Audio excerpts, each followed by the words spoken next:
Sounds good, Spar. Take care. Thank you for the Gluck. Peepos.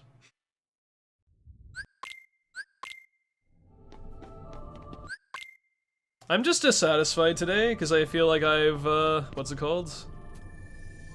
I feel like I should have gotten better runs than I've gotten today. But then I have to remind myself, missing hook ship isn't my fault. Pot Centipede being a complete mess is not my fault. Various other things, although I haven't played at my absolute best today. I haven't played at my worst. That's all that matters.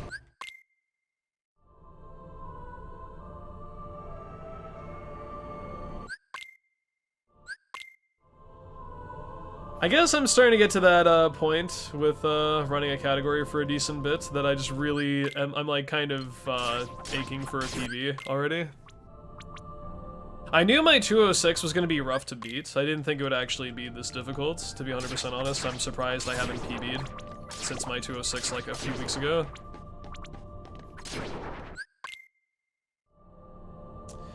Like, just the more I do runs, the more I think to myself my 206 is losing in quality. In terms of like how good it actually is.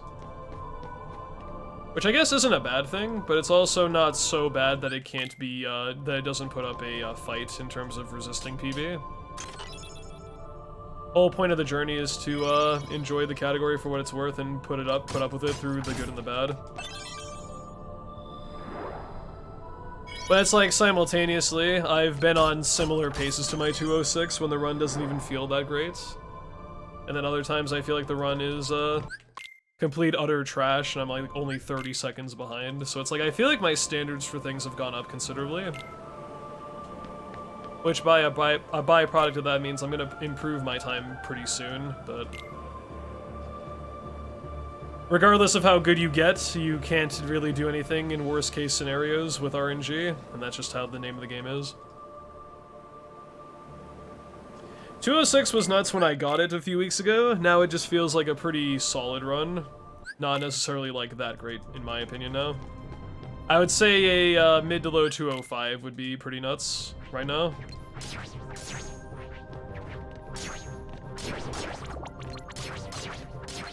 But one step at a time.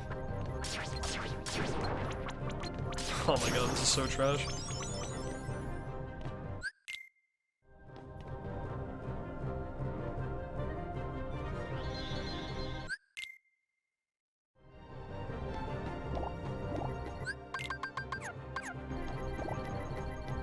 It feels so weird because all you need is just one particular attempt that makes it all the way to the end and improves, and that's the end of it.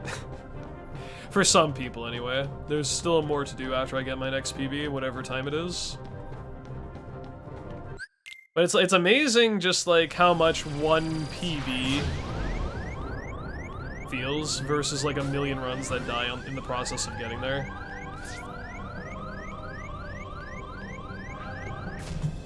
Oops, that is not the right comparison. Go back. Did you just flip the camera? Dodge. I've been doing that ever since PS4 version came out.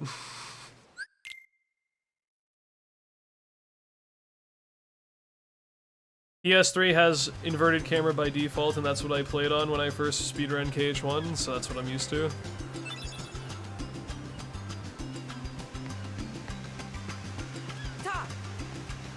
I mean, to be fair, the beginning of KH1's kind of whatever. Maybe not so much in Proud Mode, because everything sucks in Proud Mode. But yeah, it's not a very, like, I don't exactly have my eyes glued to the screen over tutorial, so. I don't know why they even bothered not having the same camera across all versions of the game. It's kind of unusual. Easiest shitty RNG boss slash section to deal with? As in, like, regardless of the situation, it's still reasonably, like, confined to an okay situation no matter what happens.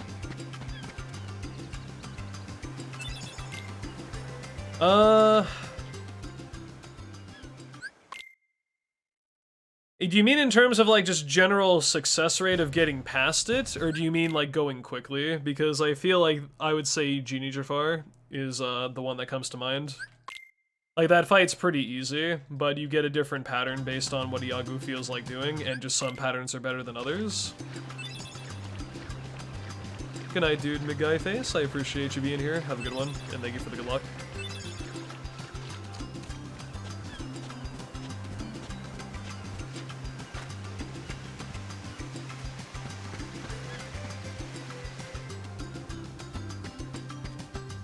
It's really hard to single it out, though, because I feel like there's almost light RNG and medium RNG, and then, like, super heavy, like, important RNG in KH1, in terms of, like, the brutality and or, like, leniency in things going your way versus not going your way, and stuff like coconuts and various, like, shadow patterns in Dive in the Heart are, like, minor. Black Fungus is minor in Agrabah, it's like medium in Halloween Town. Hook Ship is like way at the fucking top of the list in terms of severe RNG, stuff like that. It's like a spectrum almost.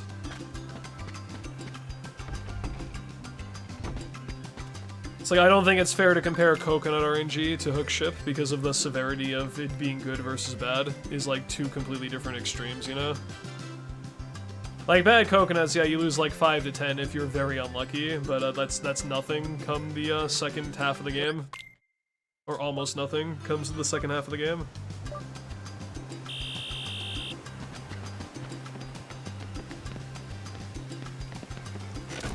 Yeah, resetting runs in KH1 isn't that bad now with PC, since you can skip the opening. Main reason I'm still not very big on resetting the start is because my run still has major time saves pretty much in most spots. So it's silly of me to reset over 5 seconds lost or so at the beginning when I can save like 30 seconds on one potential fight later, you know? If it gets to the point where I need to get every second I possibly can to get my goal time, then that's different, but I need to take it one step at a time and not focus on trying to hit my major goal time immediately for my current PB. It's not a very good way of handling things.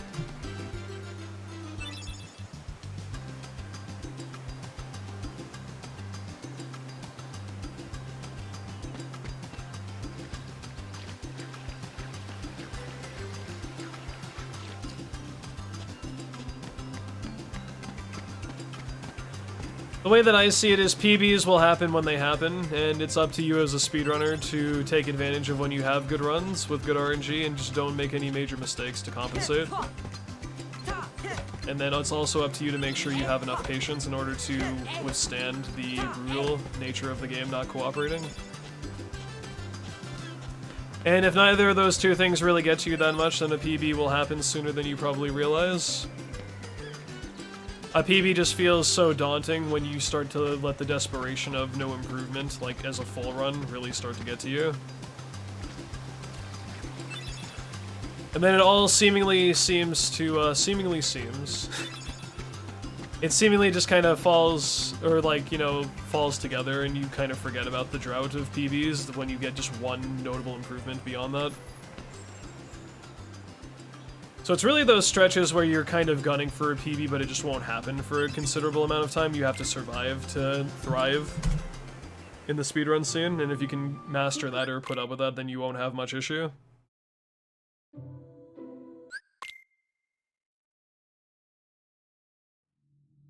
Like, this prologue right now is pretty trash with the RNG that I've been given, but, I also think to myself, if I reset a run and then I lose like 30 plus seconds to Pot Centipede, was it really worth me resetting that run in the first place?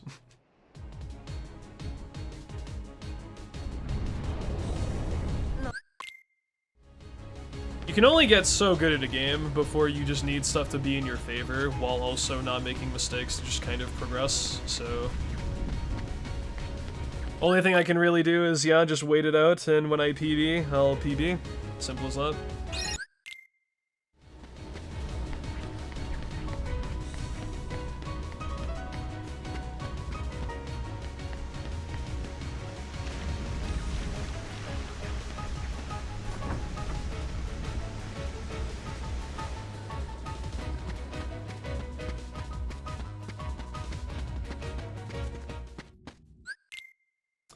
It's really annoying that early game has to actually care about random crits on bosses and stuff, though. It's probably one of my least favorite aspects of this category.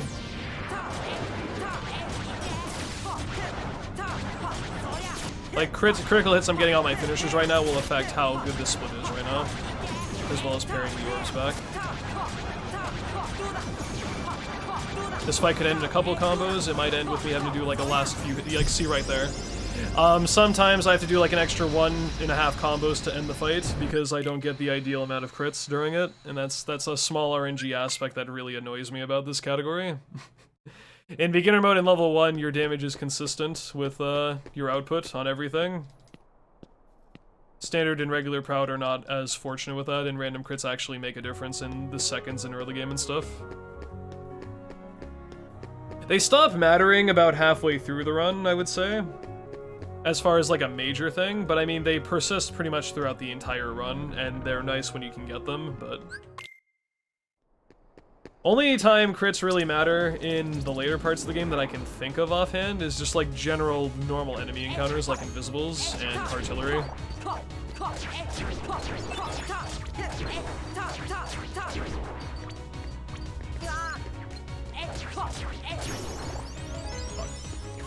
Once you get to late game fights, your damage is consistently good enough that crits really don't offer anything super beneficial, but for early / mid game stuff it kind of makes a big impact.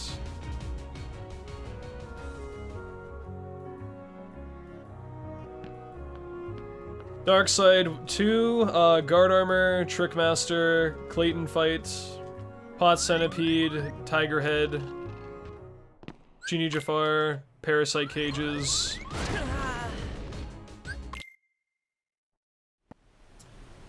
I think those are like the major fights, because we have Wishing Star that guarantees crits for the end of mid-game, and then Oppo is consistent because of our damage output being so high compared to the battle level.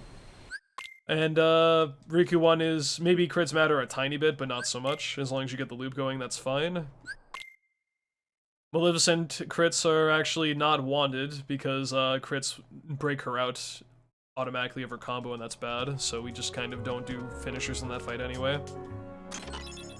I guess finishers critting on Dragonmail would be good, and same with Riku too, but your damage, your DPS is so good in those fights anyway that they don't help tremendously. All I'm trying to say is that crits matter less and less the further you get into the game, basically, but in the first roughly like 30 to 60 minutes they can make a big impact on the like, I can't best segment a split unless I get good crit RNG, basically. Stuff like that, so it's kind of up in the air. What about fire and magic? The magic damage is consistent across every difficulty. The only thing it really checks is, besides enemy resistance to a magic, is how much MP you have. And that damage constant is always the same.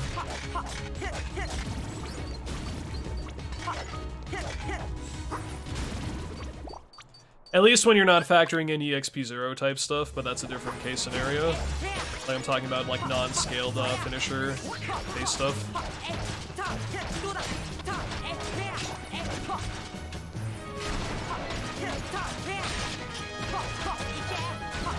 Also, I'm pretty sure Goofy threw an Ether on Donald like literally the moment the fight started, so that sucks.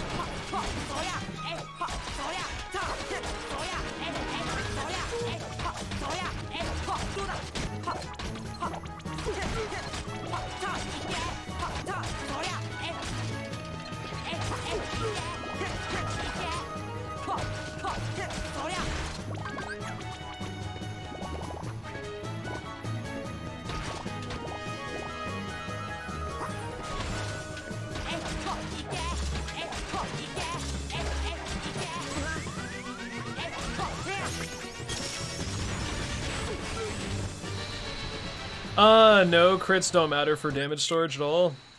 They just do the same damage a normal finisher would do. There's like a set integer for damage that a finisher does when it's scaling you.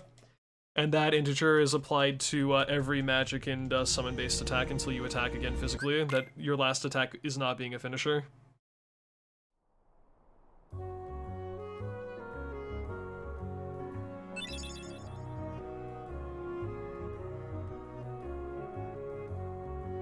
That'd be really fucking annoying if crits actually made your magic even stronger. I'm glad that's not the case. That would be very, very obnoxious for level 1 runs. What do you do if Goofy uses the ether? Pray that you have a good set of power wilds and do your best. Oh, right, pain and suffering. I don't have the potion. Or the ether, rather.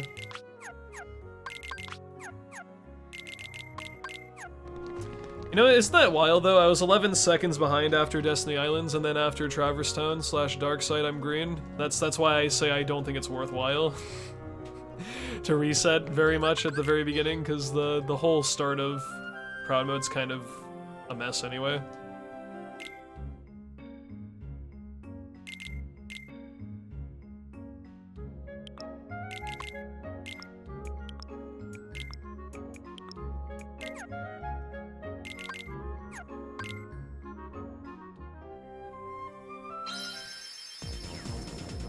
If your MP management is, like, really, really good for Power Wilds, the ether doesn't matter too much.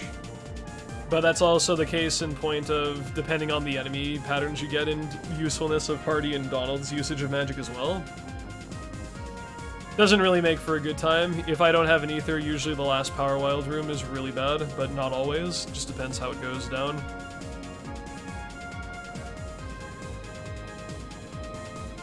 Ether is basically just an insurance policy that no major nonsense happens during Power Wilds toward the very end and you have extra MP in the worst case scenario. You don't have that luxury when he throws the ether, so it's just kind of a hope for the best kind of situation and just do your best accordingly.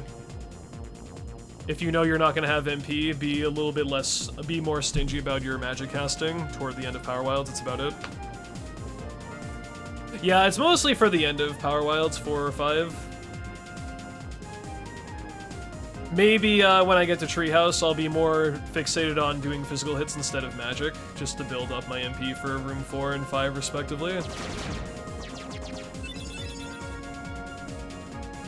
I have had very good Power Wild splits without the ether though, so I mean it's not tragic, but it's just an annoyance that I have to put up with, and it's probably going to make my Power Wild split not very good. Probably not bad enough to the point where it ruins the run though.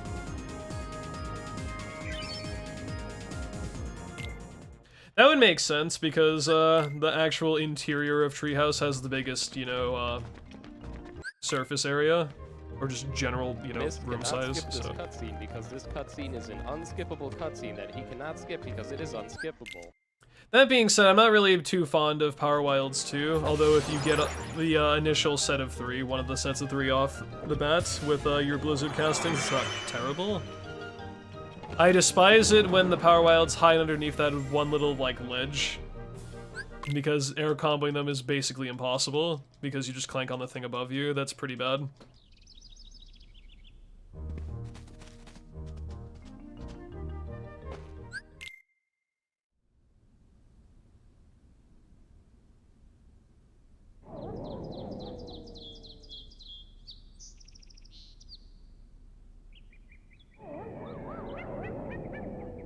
And then, I mean, there's also just the case if Power Wilds are grouped closely together or not when they enter their animation of, like, revving up for attacks.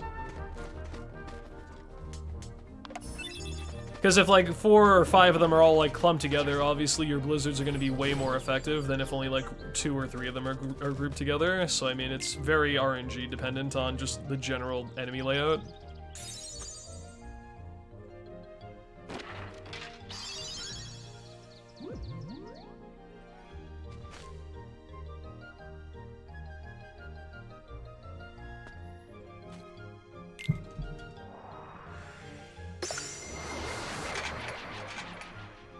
The best one is when you do a jump attack in Proud Mode, get hit by a jumping Power Wild immediately, and then you try to do another casting, and then you get comboed right afterwards and die in like the first 3 seconds of the fight. It's always a fun time. Lot of fun memories associated with the first Power Wilds fight just killing me instantly, and I'm like, okay, that's cool. Didn't have any realistic way of dealing with that, it just happens.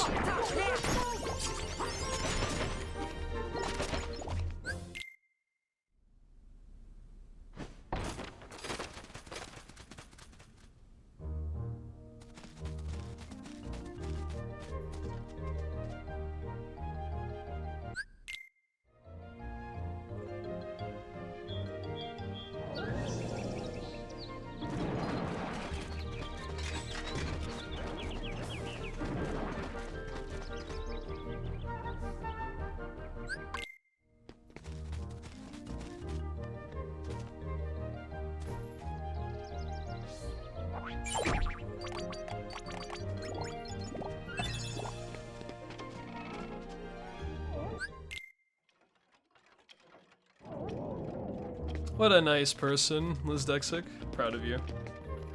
Giving back to the community.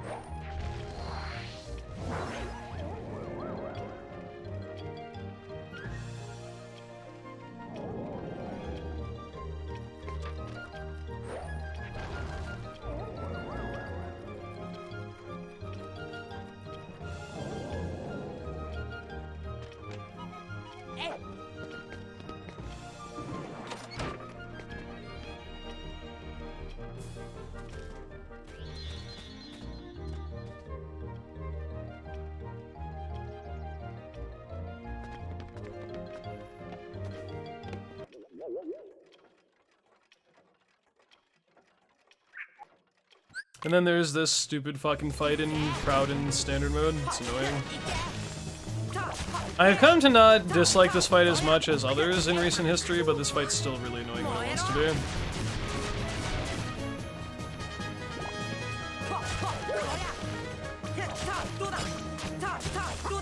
Early game in general for KH1 standard / Proud is just kind of a mess. Proud more so, because you obviously die super easily, so.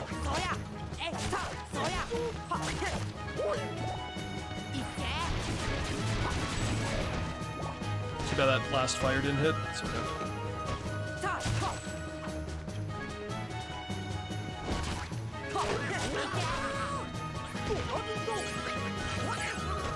You're really confusing me right now. Where the fuck is Trickmaster going? Can you please stop doing that?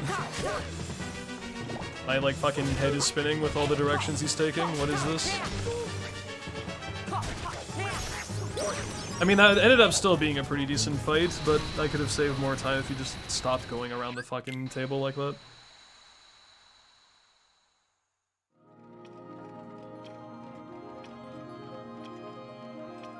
Yeah, there's like certain HP gates that he always gets knocked down at. And then you're allowed to beat the fuck out of him for a certain period of time. And then once that number rolls around that you've dealt enough damage, his AI tells him to stand up. It's a very meticulous fight, actually. A lot of science behind the ideal times to attack and use fire and whatnot.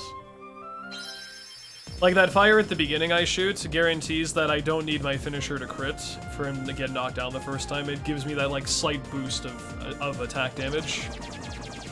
Just to guarantee a knockdown, which is really cool. The well-designed boss. Well, I mean, I wouldn't say that. I feel like it does well with what they were going for, but just you don't have enough resources for it to be okay. Like, I understand the gimmick and what they were going for with Trickmaster, but it's just... I don't know. He either needs a little bit more variation, has like another hitbox, like, I don't know, you attack the legs a little bit and then he falls over instead of just having that one hitbox be at the very top. It has the makings of actually a really interesting and cool fight, it just isn't expanded upon enough, I would say. Because the only real way you can knock him down is by hitting the, like, center, middle, bullshit top part of Trickmaster. It makes Standard and Proud have a very hard time doing it quickly. Beginner does so much damage that if you're efficient with your combos, you can kind of just ignore a lot of the nonsense thrown your way, but this category doesn't have that luxury, sadly.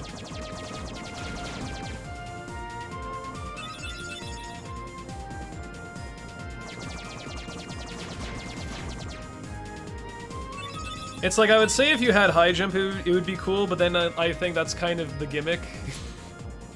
They want you to use the chair and the other things in the room to give yourself height so you can actually punish the dude. Like, I understand what they're going for. And the fight in general, honestly, isn't even that bad. It's only really bad in a speedrun perspective. Casually, I think Trickmaster is fine. It's just there's no really good way of doing the fight quickly aside from just hoping you don't get parried. I mean, Cheshire Cat for some reason, like, makes the drinks despawn. I don't know what's up with that. But after you talk to them, they just kind of go away. Yo, Meek, what's up, dude?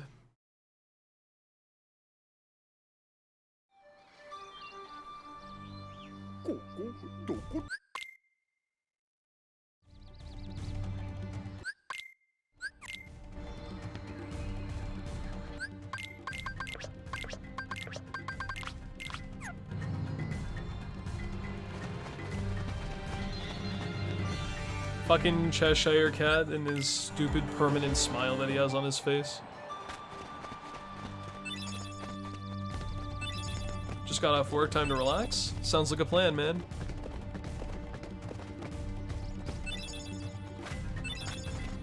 Yo, Mr. Post. We do a little bit of trolling.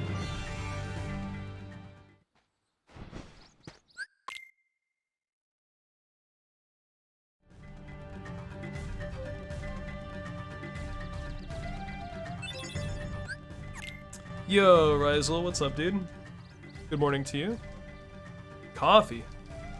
I don't like coffee that much.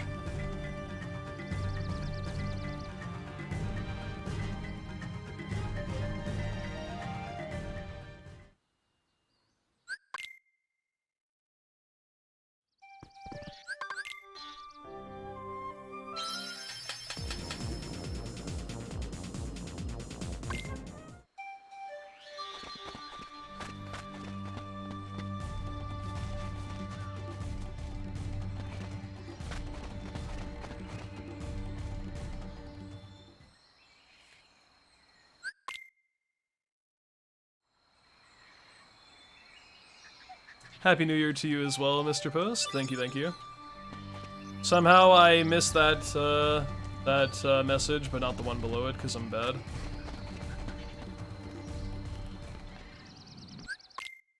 That's just one of the things with KH1 in general that's not, like, that's dated or cryptic, is they don't really do a good job at telling you what you need to do to progress the story. Later KH games are much better with trying to elaborate on what needs to be happening next, or it's literally just go forward until you see, like, a general idea coming up, but KH1 doesn't do the best of jobs elaborating on where you need to go next to do the next fight or the next just cutscene. A really popular one is you need to ride the dolphin in the area outside Ariel's Grotto to make it spawn in the undersea valley, and then ride that dolphin to get the sunken ship is a little bit obtuse.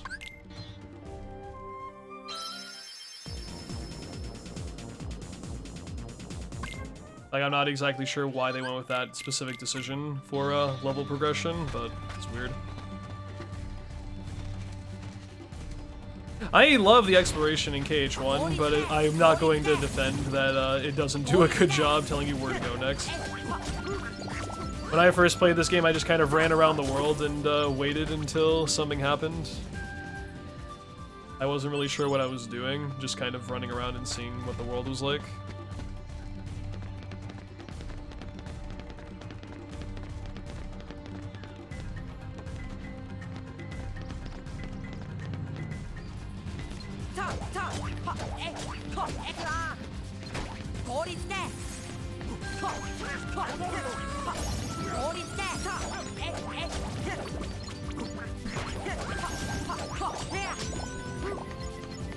Please, dude, I need to conserve my MP for this. Annoying.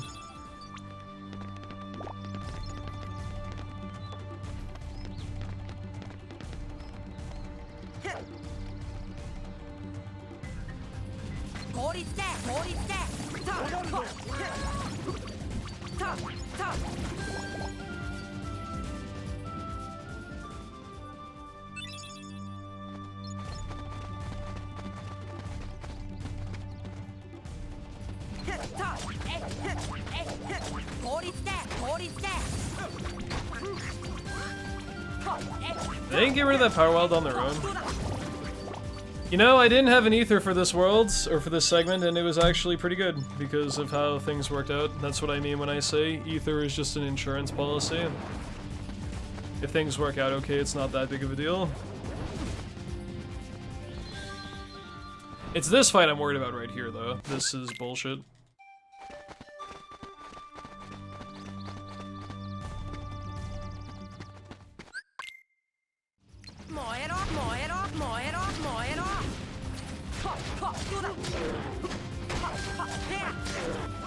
Good. Very good.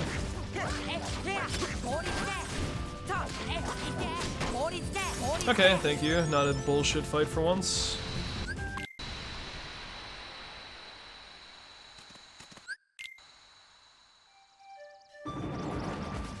That's probably why in Kingdom Hearts 2 and onward, they have little information tabs to tell the player, like, hey, you should probably do this.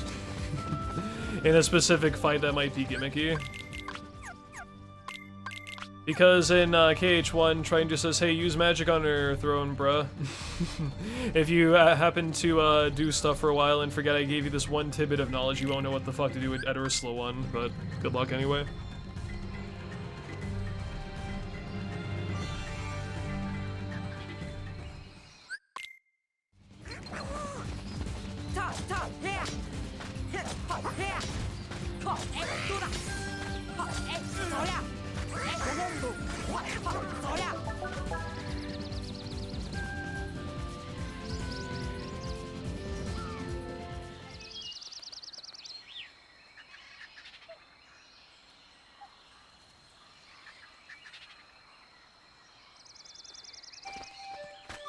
Yeah, Arendelle is probably my most hated world in KH, to be honest. Offers almost nothing good. And it's just really boring, I hate it. It's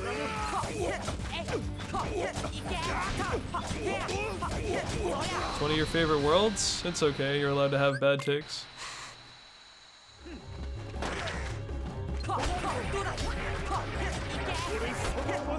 I'm talking casually. Speedrun-wise, that might be a different story, but I don't enjoy Arendelle at all in the casual sense.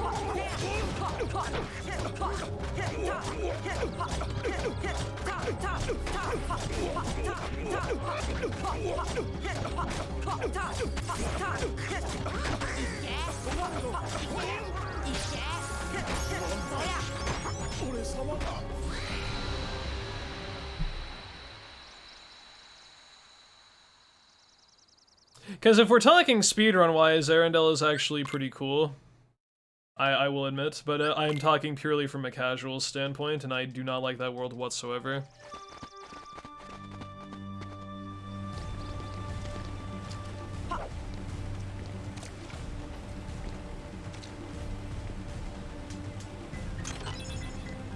When you know where to go in Deep Jungle, it's fine, but it's like needlessly convoluted with the whole go back to the 10 treehouse bullshit over and over again.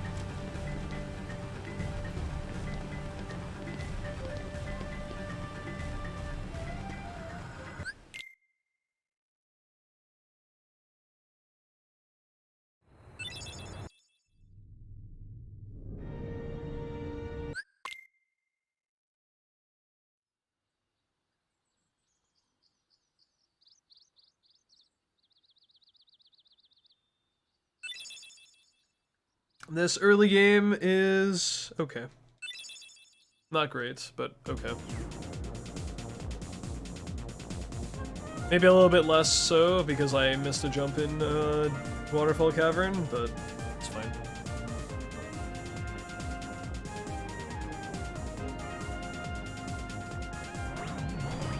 I don't really have a problem with any other worlds. Well, that's not true.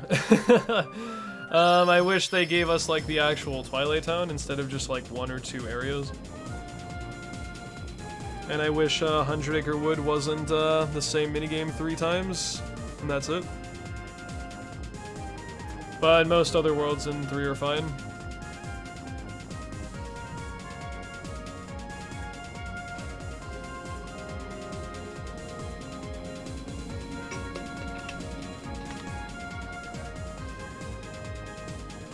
It's too bad, because I actually really like KH2's 100 Acre Wood quite a bit.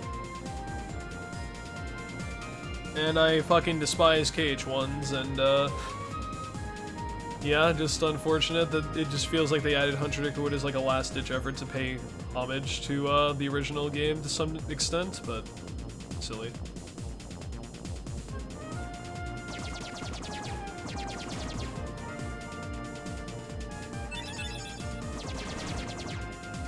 Arendelle had all the potential of being something really good, and instead they just basically rehashed the entire plot of Frozen, except they left you in the dark on a bunch of small details. Don't even know who the main antagonist is. You never actually go to the town, you climb up a stupid mountain, up and down 3 times. Really silly auto-scroller section with Frost Serpents. Really annoying world boss. almost no variety in terms of level structure, in terms of color. I don't really like Arendelle, to be honest. It's kind of annoying and doesn't really offer that much.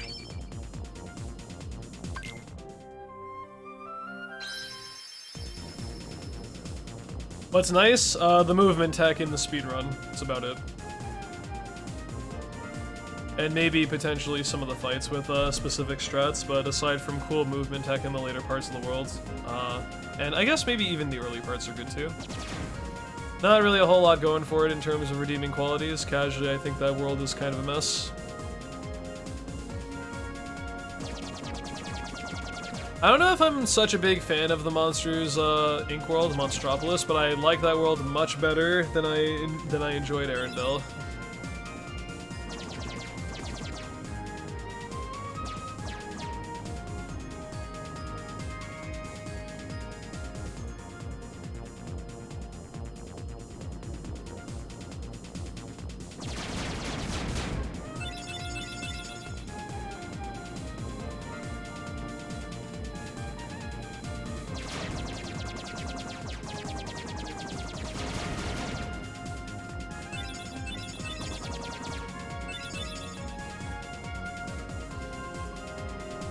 I feel like 3 starts off quite well, actually. The only thing that's disappointing is Twilight Town for me, but the first set of worlds, aside from Twilight Town, very good.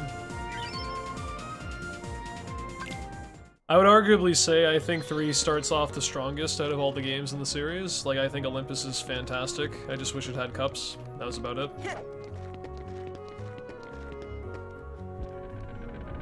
Like, I think 3 has the best Olympus Coliseum by quite a lot.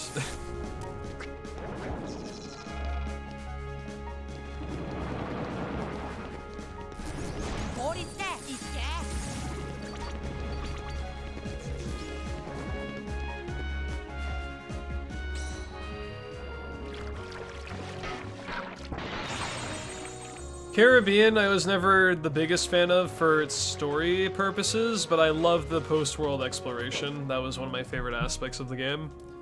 San Fran could have been good, but it's too open, and there's not enough content, and what content that is there is not interesting compared to everything else you've seen so far.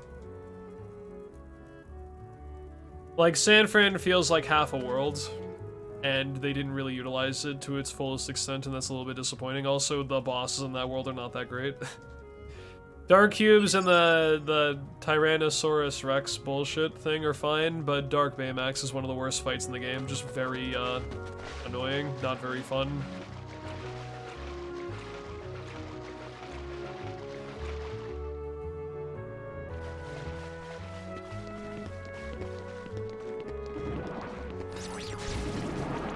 It really feels like they wanted to do more with San Fran, but they just ran out of time or some other shit.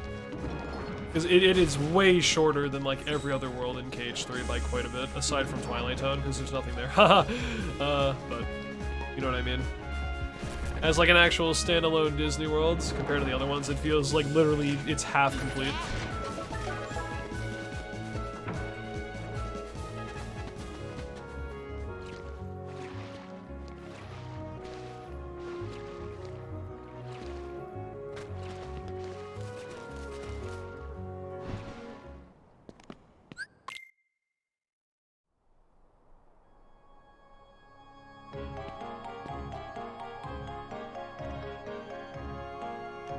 Caribbean's okay.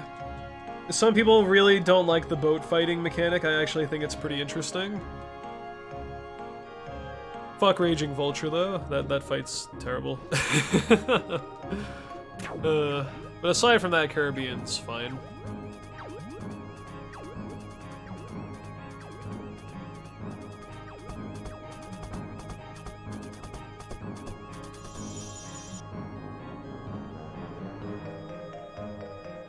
Underwhelming fight, and if you play on the higher difficulties, you die for, like, no reason, because you get sniped and bullshit. It's pretty bad.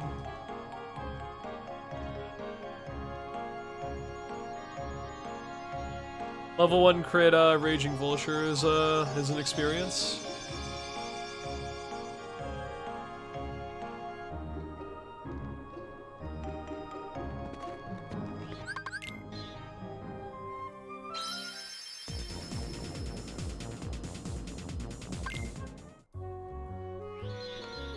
Regular crit, if you don't run through the game, is okay. If you're under-leveled in crit, though, by the later stages, it basically feels like level 1, and it's pretty bad. if you're not very familiar with how all the enemies operate and whatnot. I think I beat crit at like level 30-something my first playthrough, and I struggled hardcore in Keyblade Graveyard. If we don't even go there, it was really bad.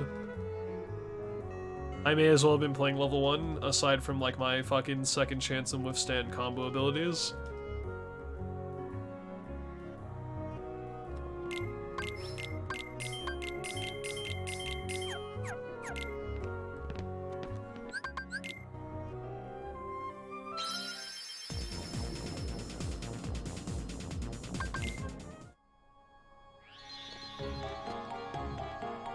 You like 3 crit more than 2 crit? I mean, I can see why. Honestly, I'm kind of tethering between whether I like 2 or 3 more as a game. Because I thought for the longest time I was very committed to 2 being my second favorite, but I feel like with the more I've played 3 in recent history, it's really warming up to me, and I actually like 3 quite a bit.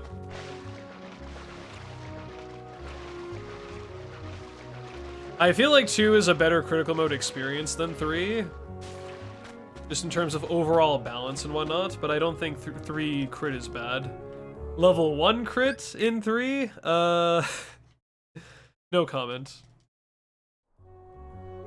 But simultaneously, level 1 crit in 2 is not really that good until you get to like the later stages of it. First like third to half of level 1 2FM is pretty bullshit, to be honest.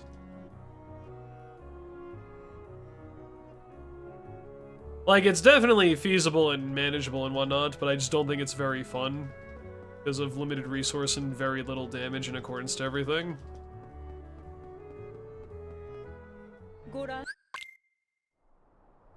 Sounds good, Mark. Enjoy 3 and stuff.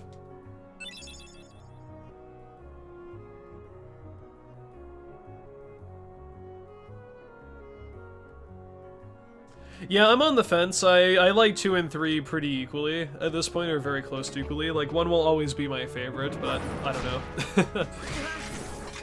I went from 3 definitely being my third favorite to it's competing with KH2 as being my second favorite now. I'd have to play 2 again to really solidify that, but I like 3 a lot more than I originally thought I did, to be honest.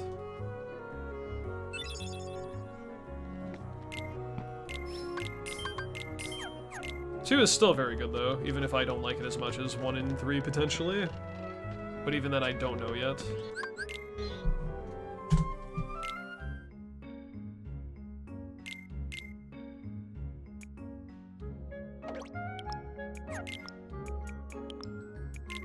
I feel like in the case of 2 versus 3, it might just be a case of what game is more appealing to you in terms of how they handled various aspects of it.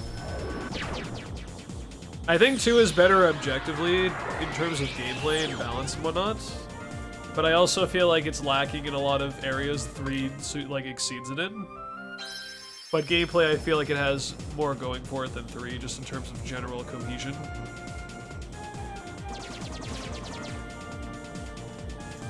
I appreciate 3 for the versatility in trying new things and throwing stuff together, like being able to air slide, use items in the air, block in midair, dodge, roll, and block out of combos and such.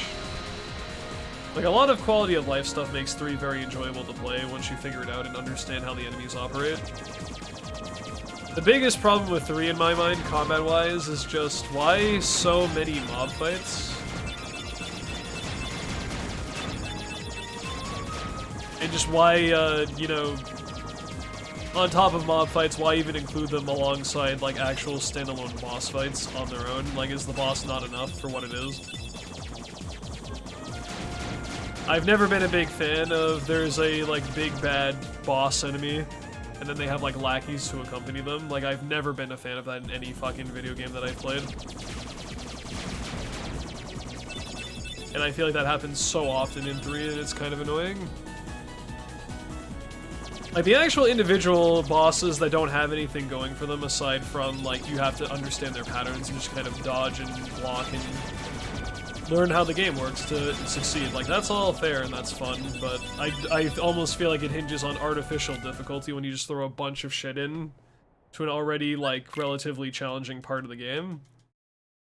And it doesn't really add anything except potential frustration. Like, mob fights in 3 are kind of an issue.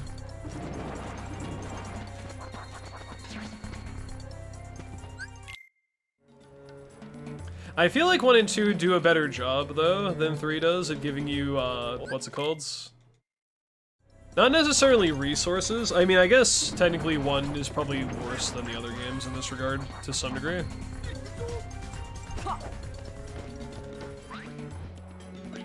But I just feel like in 3 there's too much stuff you have to pay attention to too frequently, whereas there's like a limited amount of mob enemies, or enemies per wave in a mob, that it was cohesive enough that you could do something about it.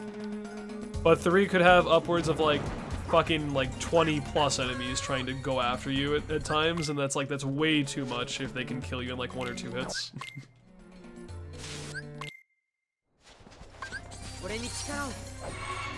3 does give you ample resource if you're maximizing everything, using your cuisine, you know, using items, using links, and various magic to kind of group enemies together, but it's like... I don't know, dude. 3 is fine in some aspects with mob fights, but in other times it really lets itself down. Just because you don't really have enough stuff to make something work well together.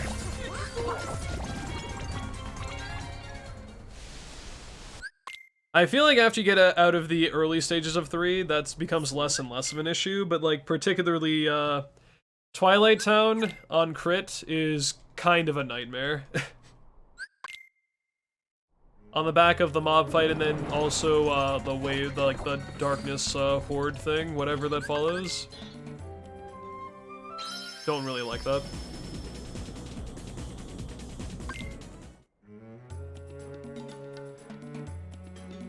Like, I'm sorry, dude, but super armored dusks and snipers that can hit you from like 1,000,000 feet away.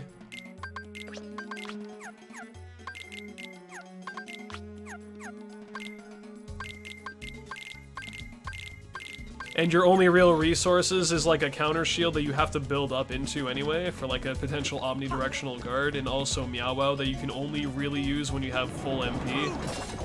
And then you only have enough item slots to like refill it once, and then you just kind of have to hope you survive for the rest of it. Which I guess attractions exist for like for a potential reason to bail you out as well, but just like there's way too much stuff going on, man. Hey, that fight wouldn't have been that bad if they made the mobs smaller and just made more waves. Like, I can understand that beyond it, but there's just too much stuff happening simultaneously. I don't know why there's like 1,000,000 dusks and like 5 snipers going after you all at once, because if you're playing on crit, if you get even remotely tapped by them from in any capacity, you just die, and that's yeah, really annoying. I don't like that. Certain choices just were not really thought heavily in mind for certain things, and that's one of them.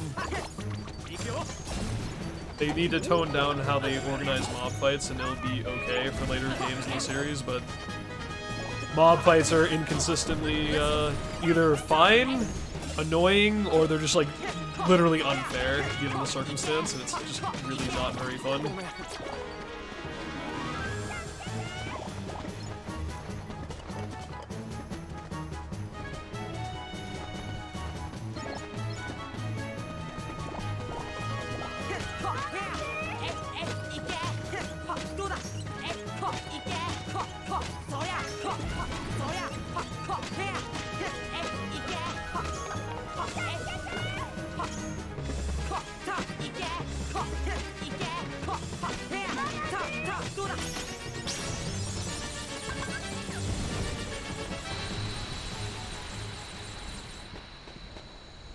Oh, KH2 absolutely has its bit of nonsense. Like, Hades Escape is kind of fucking annoying. 1K Heartless is really annoying, although you have enough resource to have things be more in your favor.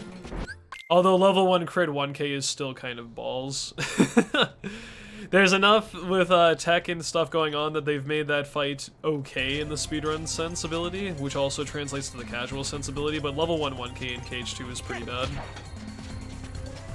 in general, so... I'm not saying like it's only a KH3 thing by any means, but I mean still several things persist from 2 into 3 as far as like not the greatest of circumstances with combat. Although just in KH2 it's considerably less, of course.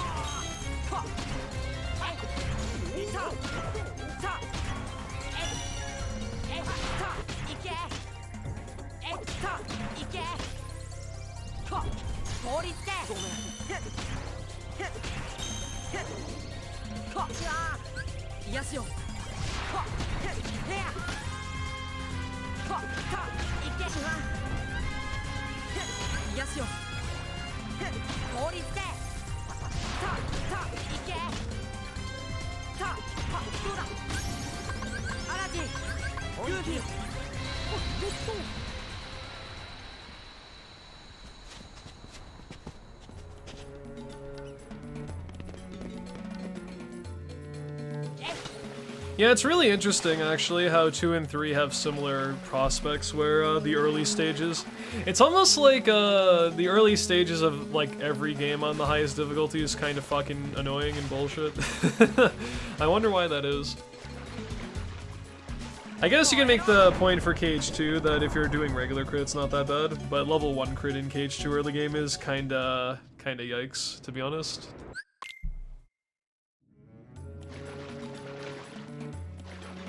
To annoy streamers specifically? No, dude, it's to annoy speedrunners. Only. Save crashing, that's a speedrunner problem.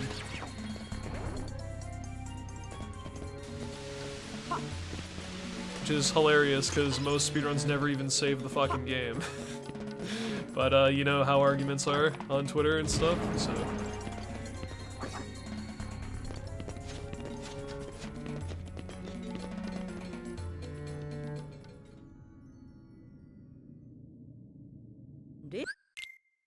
It really shouldn't be that way, though. I like to imagine KH2 is designed around being on critical mode, though.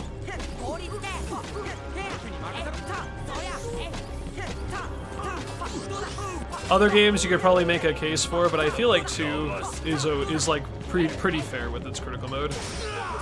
Outside of level 1 anyway.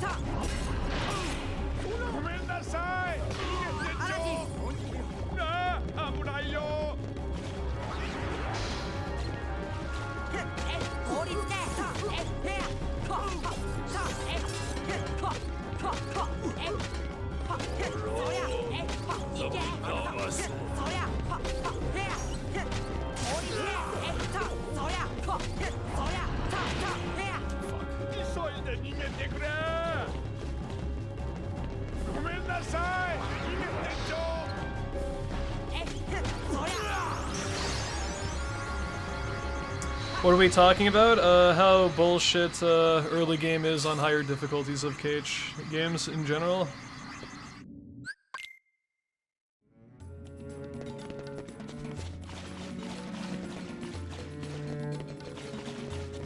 Are we shit-talking KH3? No, we're shit-talking the entire series.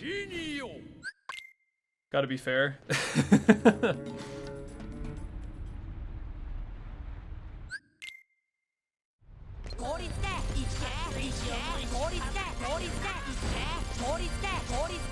Yeah, it's kind of odd how KH1 has the opposite problem as 2 and 3, where the early game is like actually really good, and then it becomes a complete fucking disaster like halfway through once you get to Agrabah.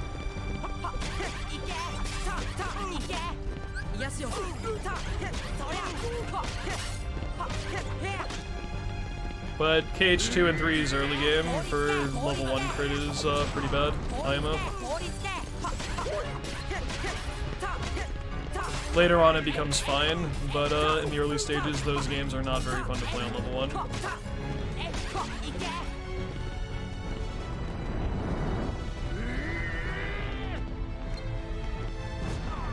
But that wouldn't even make any sense, KP, because crit came out before Remind did. Crit came out in an update like a few months after KH3 released. Remind was like a year after the game came out.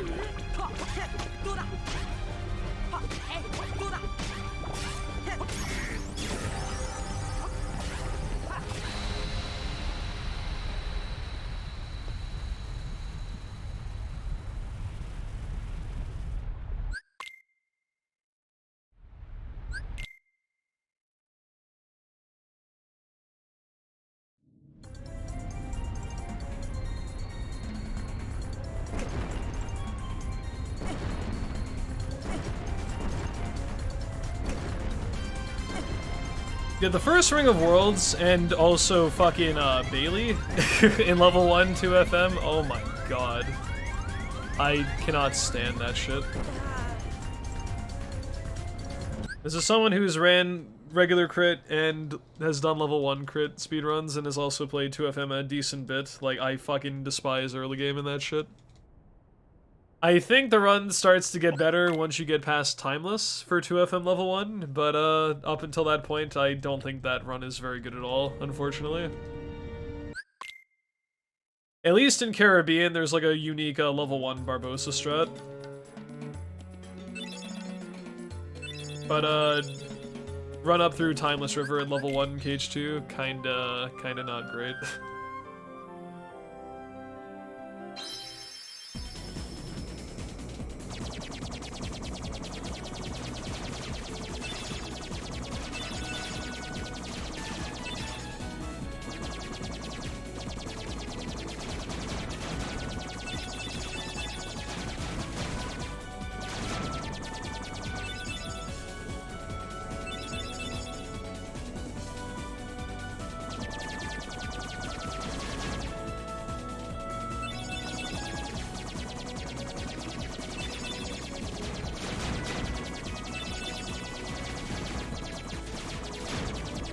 What is hidden potential exactly? I feel like I've heard that term thrown around a lot and I don't even really know what it is. I think that's in lines with, what, KH3?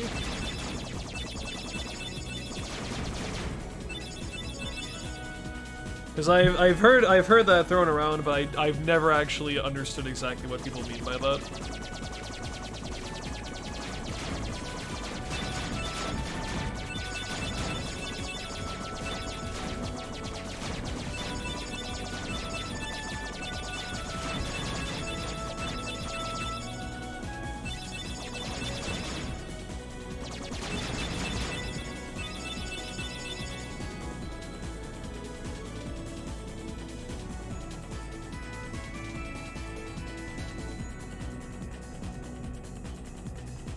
Scales your damage to the battle level?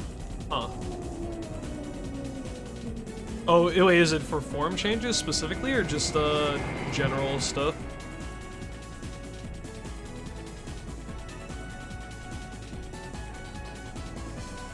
Only for form changes? Okay. I may or may not have just ran through level 1 with easy codes to make a data.org file. So I never really played around with that. And it's been a while since I've done an actual level 1 playthrough, so I don't know, to be honest. I'd need to play through level 1 without any bullshit to really give my opinion on that.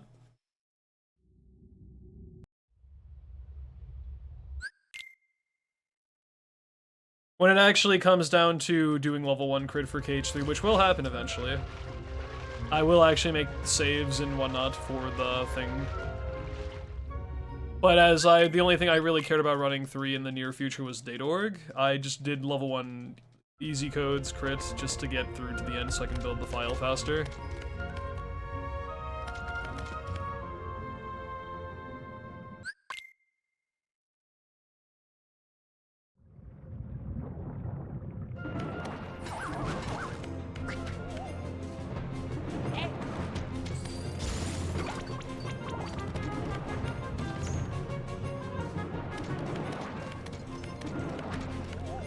Regardless, I'm very happy Square has been receptive to the feedback regarding 3, and they've patched and tweaked and done several things since release to make the game actually pretty fun now. When you look at 3 with its finished stuff and patchwork, it's a much better game than it was when it was brand new. We don't really talk about pre-patch KH3, it was not that great. Which, to be honest, I was okay with 3 even in its really early days of release, but if you look at it how it was compared to what it is now, it's kind of scary.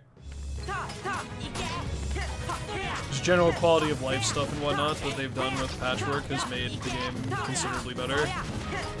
Not perfect by any means, I feel like there's still some genuine like flaws in the overall fundamentals of 3 to some degree. But for what they've done to kind of remedy some issues, I feel like they've done very well with, and I'm optimistic for future releases. Yeah, 3 wasn't bad, it just wasn't great compared to what we have now. Like, it was satisfactory for me. Like, I enjoyed it more than I thought I would. Which I'm happy about. But I was never in the stage where I would say I disliked 3. It's just that now that I see what it was compared to what it is now, I can understand why people really didn't enjoy the game, that it may now say the game's okay.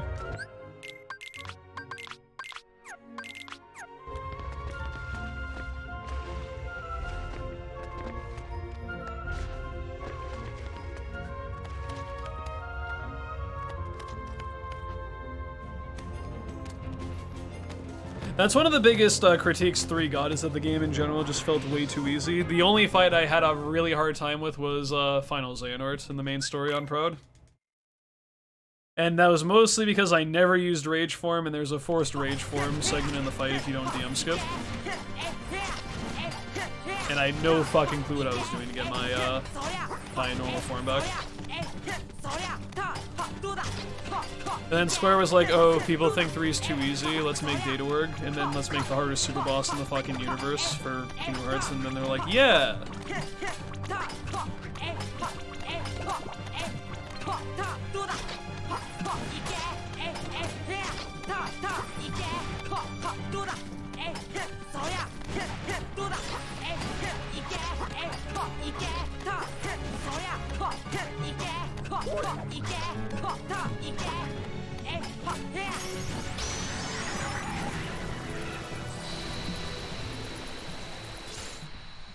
Yeah, I never really used Rage Form, like, at all in my entire playthrough, so when that happened I was like, I'm just gonna spam things until something happens, but goodness gracious.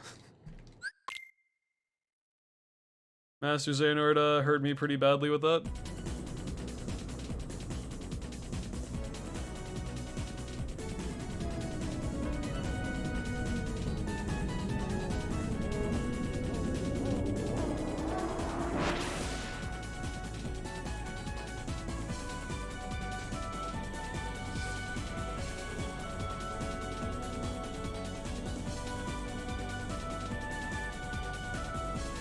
Not forced if you're speedrunning? That's true. Just use Ralph or Stitch and skip that desperation move.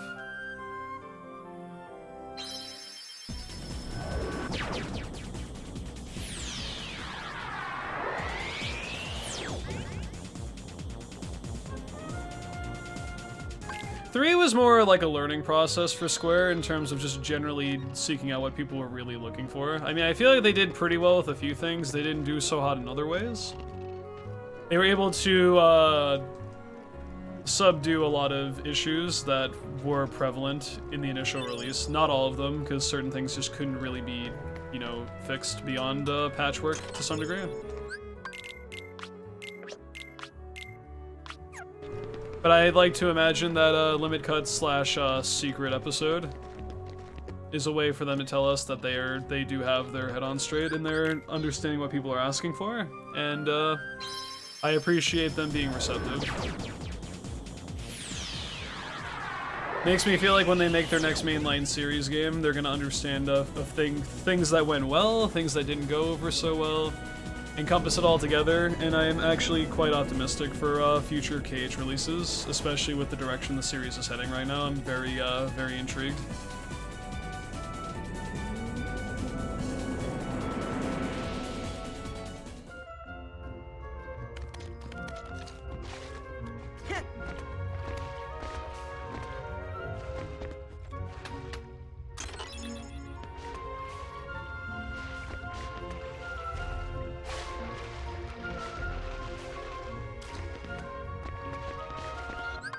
Yeah, I just wish KH3's pacing of events wasn't so scattered and it didn't feel so desolate. Nothing really happens in 3 until you beat all the main Disney worlds anyway, and then there's just a huge plot dump and actual major stuff going on simultaneously. Like, it's a bit overwhelming. Also makes no sense Anti-Aqua is fought as late as she is, because she's like a mid-game boss fight with that amount of health instead of a late-game fight. Why the fuck does Blob of Horror have more health than goddamn Aqua? when it's meant to be like a very climactic fight in the game. Jesus Christ, with how late it takes place. My favorite part was people were making videos about the KH3 leaks, and then all the people who watched the KH3 leak videos, as far as like announcements that they were happening and to be aware, got recommendations of KH3 because of that. I was like, dude, sick. KH content creators doing people a favor, making the news videos in regards to that. Forcing KH3 stuff to pop up on their viewers' timelines. Probably not the smartest thing in the world to do, but I guess it doesn't really matter that much now. That's fair, Cartoon Buffoon, and you know what? That's all you need to say. I'm not going to question your reasoning, I'm not going to debate you on that. I respect your opinion.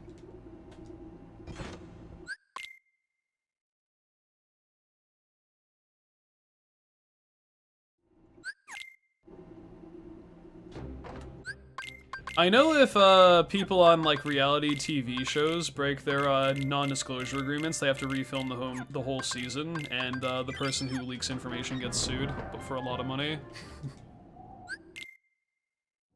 Obviously not the same thing as video game releases, but still, that's something that I know happens in certain things like that.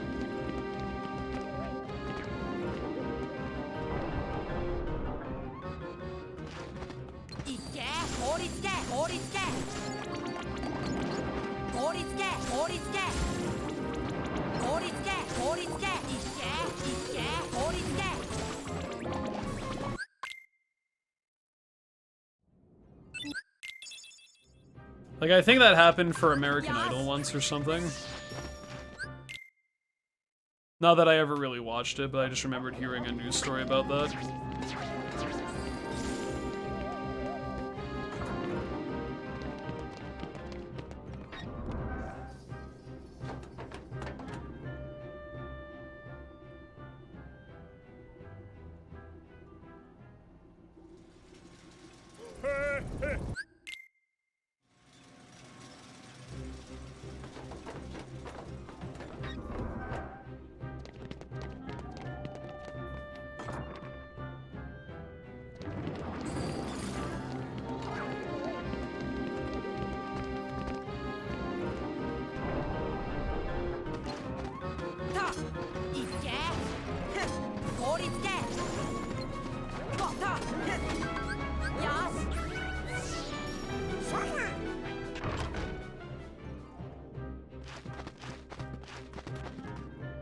I feel like it's difficult for major releases, or any info regarding major releases, not to get leaked early, though, in this day and age. 561.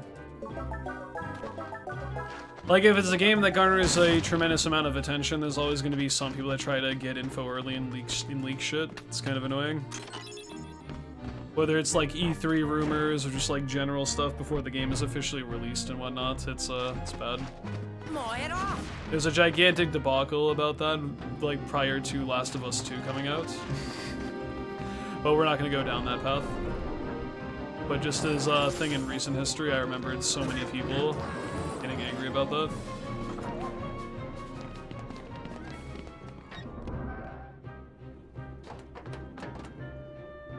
You know KH4 is ending? Wow. He knows what's in the black box. The fuck?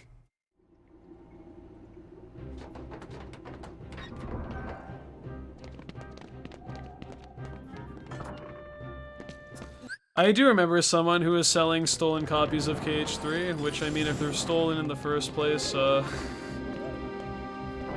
I don't have to elaborate.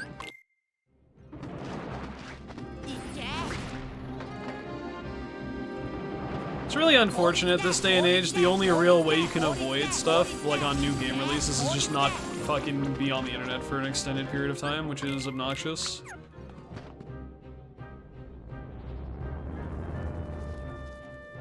But if you want to play a game and you may not have immediate access to it, you may have to kind of go MIA for a bit until you get your hands on it and see what's up with that.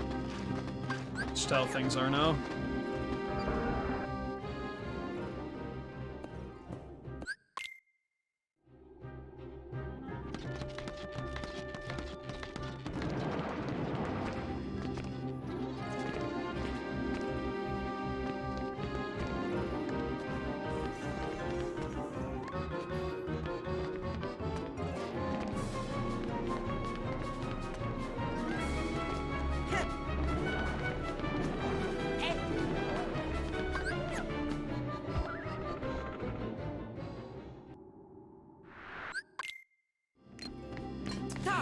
That's dependent on the people that have the game, or access to the game. Like, that might be, like, the general rule for Twitch, but if a game company allows someone an early copy to stream, like, several days before the game's officially out, that's not against TOS. It's a case-by-case basis in regards to, companies reaching out to streamers and other people to promote their game. That was a blue? Really? Wow. Record from the speedrun? Current record for this category is 2 hours, 6 minutes, and 29 seconds. Held by myself. I'm currently comparing against the world record splits of the run.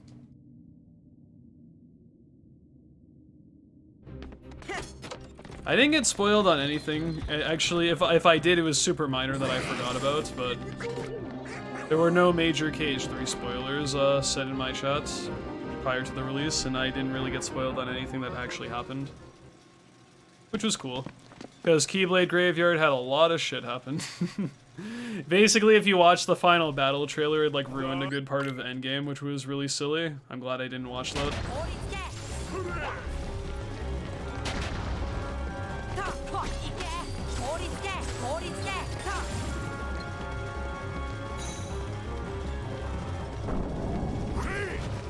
I feel bad for people that watch Final Battle trailer, because the suspense with the whole start of Keyblade Graveyard was just completely fucking null and void.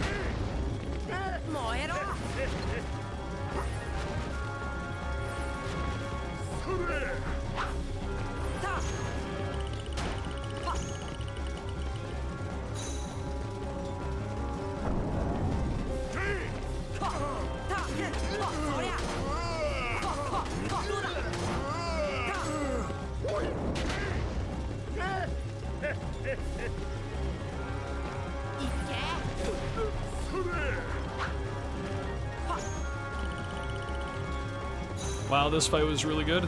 This might be a blue.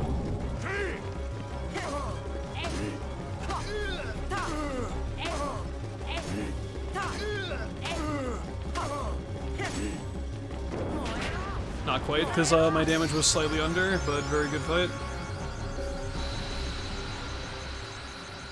That's one big thing I would recommend they do also moving forward, is don't show so much fucking detail in trailers.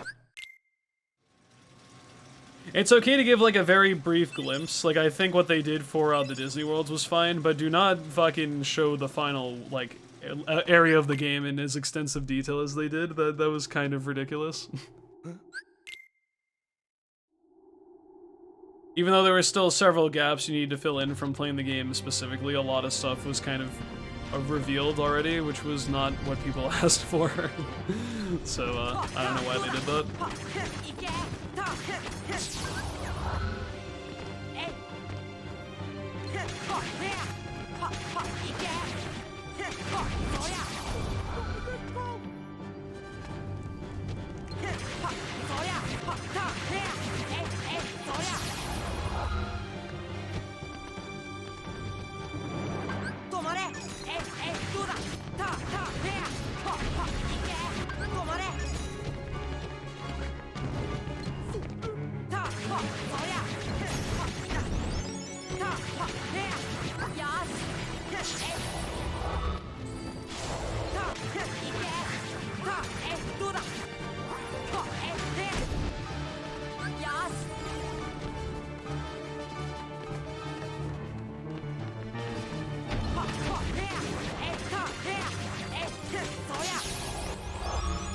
This was a pretty good Halloween tone.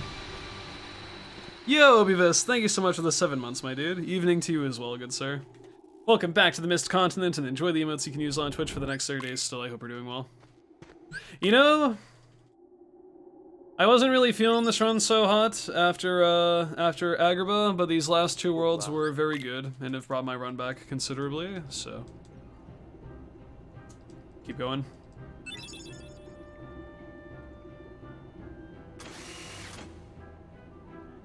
I know some people like don't even care and they just want to get any bit of juicy info that they can for upcoming stuff, but I'm very hesitant to watch future game trailers of KH if they're going to be as detail oriented as KH3, because they showed way too much stuff.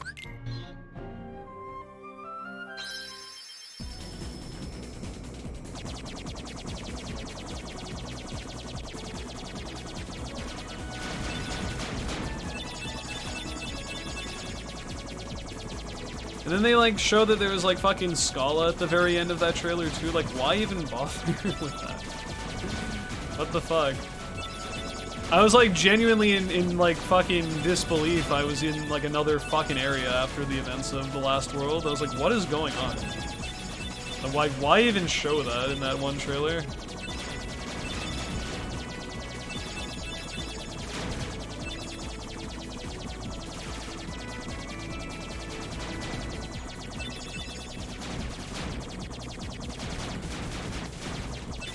I know, dude, and then they had like one of the best songs in the entire fucking franchise of Kingdom Hearts play for like 5 seconds before it gets interrupted by just a battle theme. Thank God in Remind we actually get to hear that song more extensively, but Christ almighty, what a fucking waste of a song prior to that.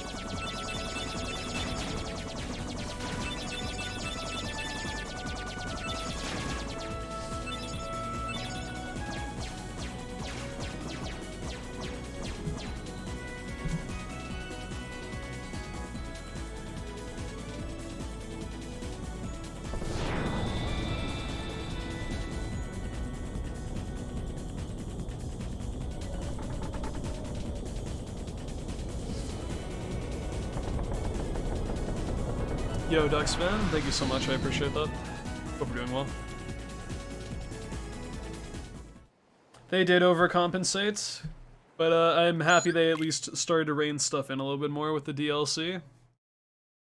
And gave, at least, like, I understand Scala's not, like, that vast and explorable even in Remind, but at least they gave us something to work with, which I'm happy about. Hopefully we see more of Scala in the future.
What?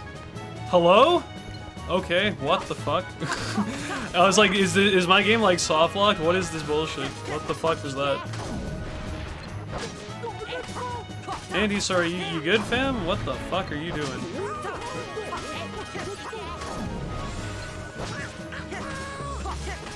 Can someone go fucking clip that? What the fuck is that shit? My goodness, dude. I've never seen that before.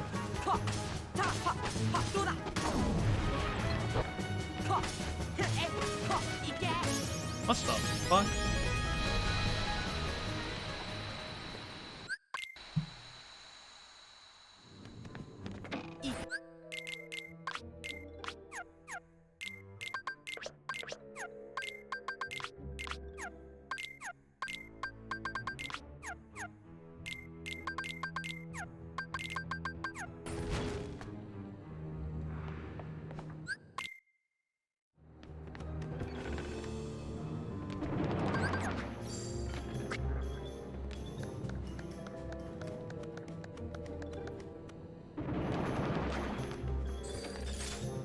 Yeah, I don't fucking know, dude. I'm a bit perplexed. I've never seen Antisor just like fucking try to hump the table.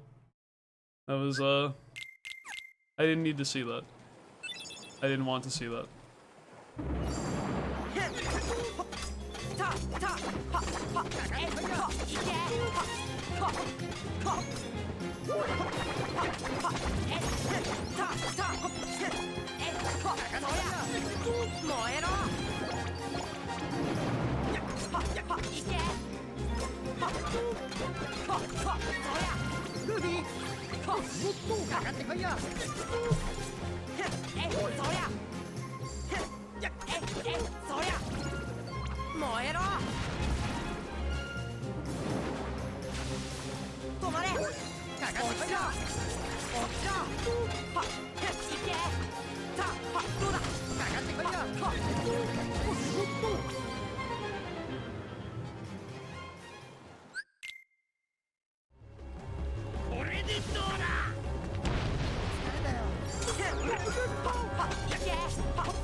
Oof, I didn't like that.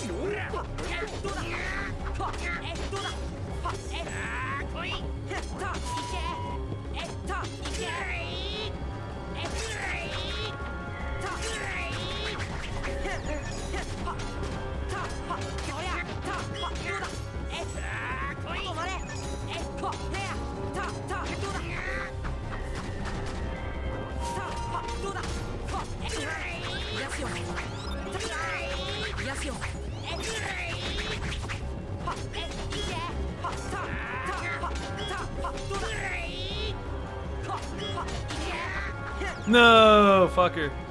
Ah. Annoying.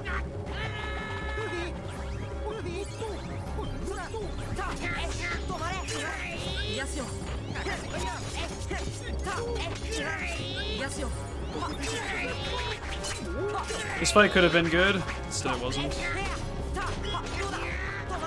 No fucking way. Thank you, okay, fine, whatever. I was like, there's no way I'm having that happen twice. Well, this pace is okay. Just wish I didn't lose that much time. Annoying fight.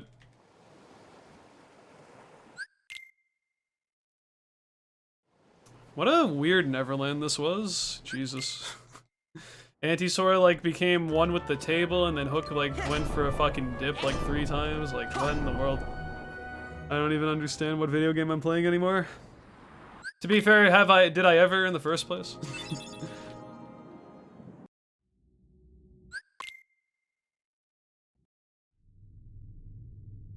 I'm sad no one clipped that Anti-Sora thing. I'm probably gonna forget that that happened by the time this run's over.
Thank you, KP. Thank you, UD. Fun things to show in the Discord later.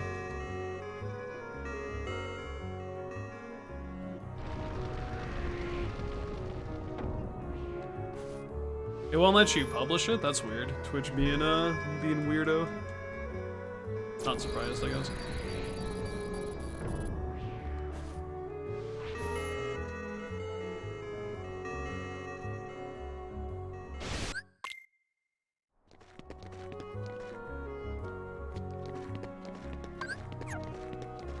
Did Donald do the thing? Not yet. Hopefully he never will.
What do you think how long you still need?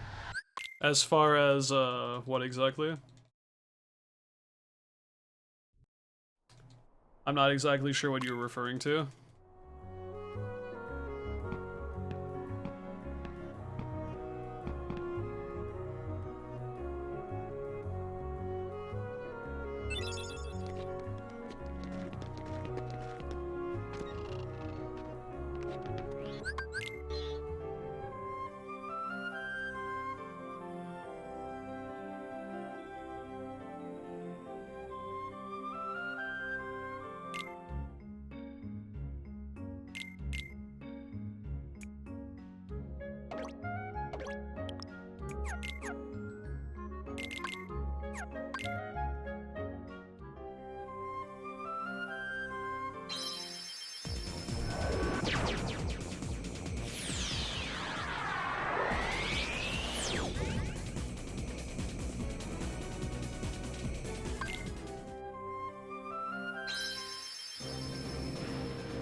We'll never know the answer to the riddle? True.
The gravity of the situation really hits you when you get a run to Hollow Bastion, if it runs actually on like good pace or not.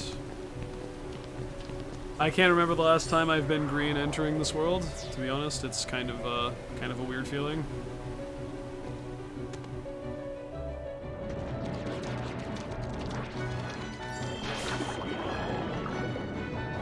Like, I had to take a minute to think to myself, like, wow, this is like the first time I've been green entering Hollow Bastion since I think I fucking PB'd a few weeks ago. Crazy. Pretty sure this is my best run. It's not, actually? Wow. I'm wrong then.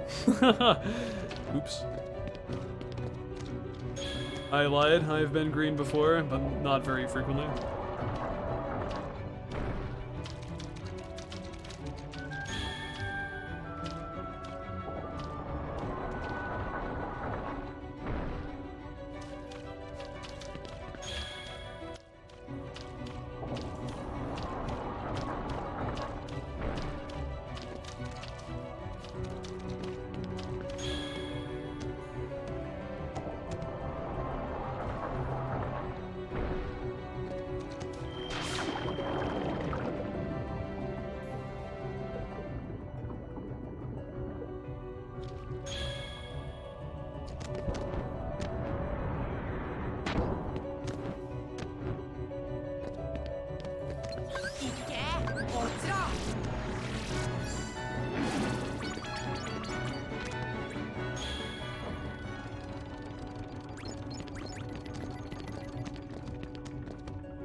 I sometimes wonder what people are fixated on the stream. Are they looking at the splits? Are they looking at the chat? Are they looking at my handsome face? Are they looking at the video game? Never really can tell. Maybe all four at once.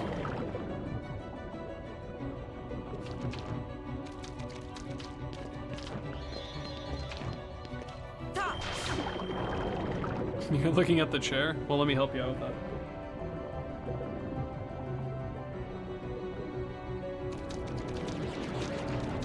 You like my hat? My hat likes you too.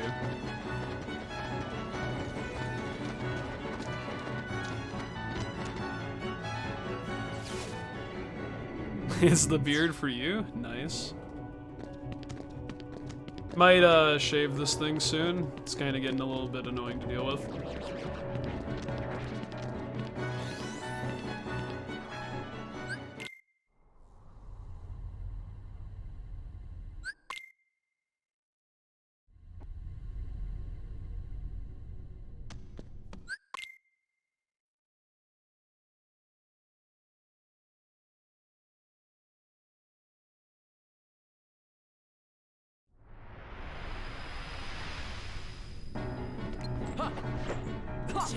That's bullshit.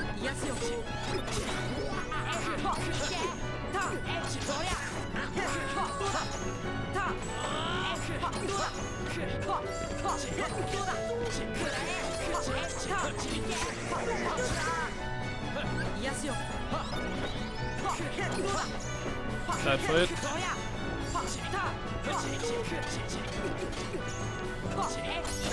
Well, better fight than I thought, but that was frustrating because it started off kind of bad, and I had to prioritize making sure I couldn't get 2 shots, so I couldn't really get my second R's in there, but at least I saved some time. It's okay.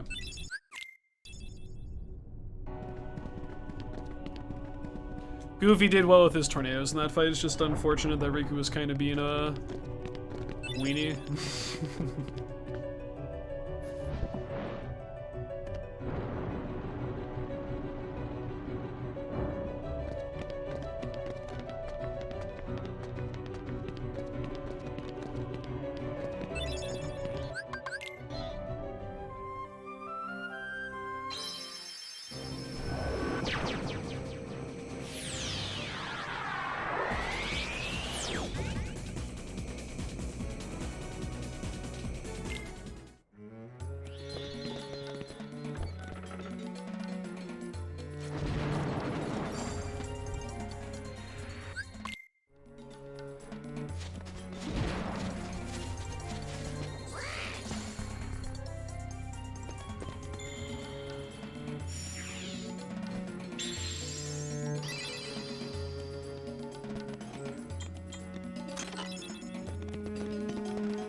Here's hoping Maleficent isn't a complete nuisance. Partial nuisance I can accept, but complete nuisance to the point I lose like a minute would be very unfortunate here. What's in the White Trinity? Ifrit's belts. I need that to be strong enough to hit the damage floor for final fights, as well as other fights that remain in this category.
I'm way too focused for how much more run there is still left to do, man.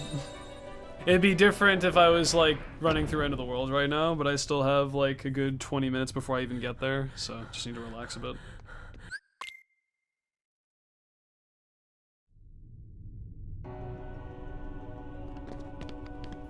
If this run doesn't end up making it because endgame sucks, then that's just what happens. But I'm happy I've gotten a run this good to this point anyway.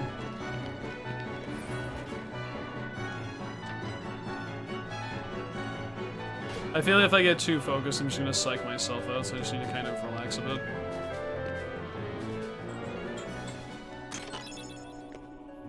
Just play the game like you normally would as if you were on just an average run. All you can really do. Don't pay attention to the pace, just go for it. But I will admit I am kind of nervous. Usually I'm not that nervous, but not used to being green this late in the day.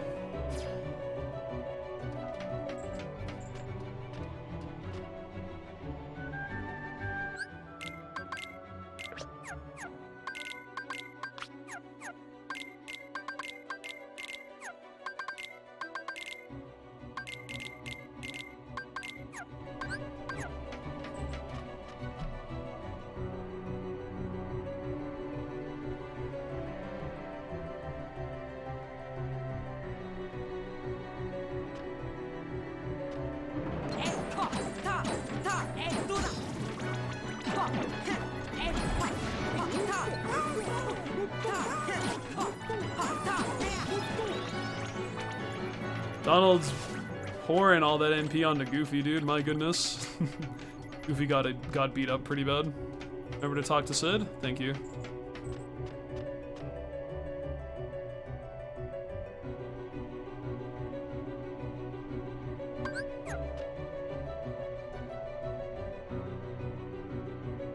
Don't worry, I don't make the same mistakes twice unless I want to, and I don't want to do that. That's one of those things that once it happens, it doesn't happen again for a very long time, because it instills just another sense of paranoia, potentially.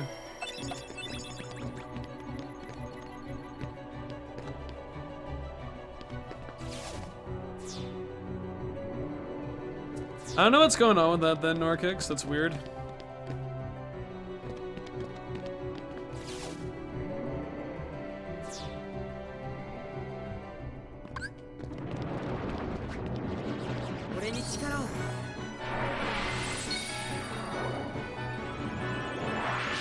Yeah, I'm using Chrome, so I mean, maybe, but that wouldn't be my first guess as to why that's not working for you.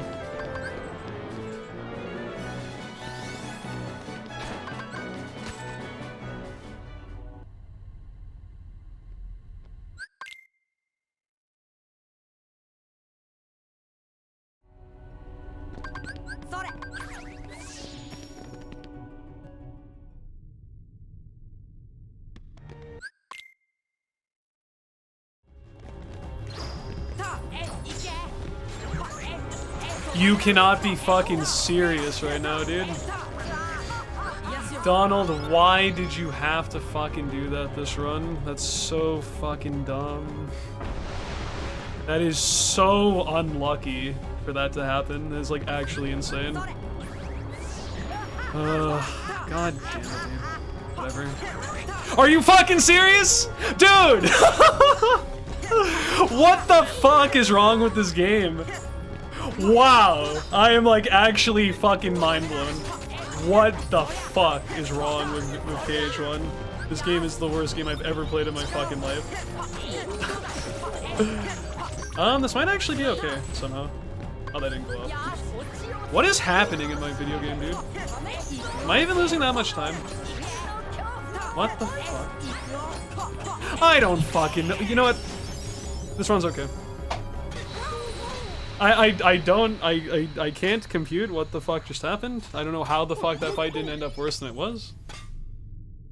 Fuck it, this one's okay. Whatever. I don't even fucking I can't comprehend the fucking chances of that happening. It should be like fucking non-existent. But somehow, miraculously, this run's still okay despite the nonsense. I don't get it. Dude, the fucking double gravity? Donald, hey. Yeah, that's what I have to say to that.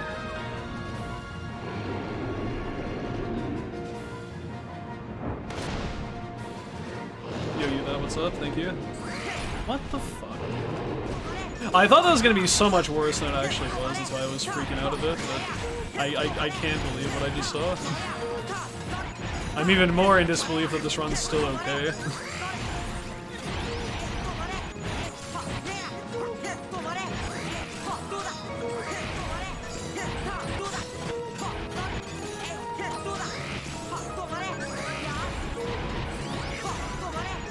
Ooh, I thought that stop didn't go through. My bad. Thought I was a little too low to the ground, but...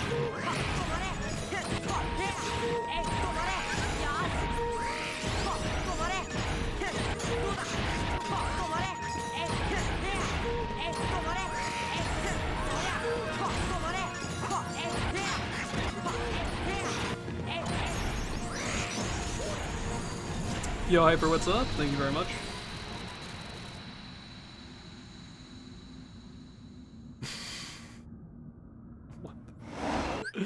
Dude, seriously? I don't know. I really don't. I really don't know.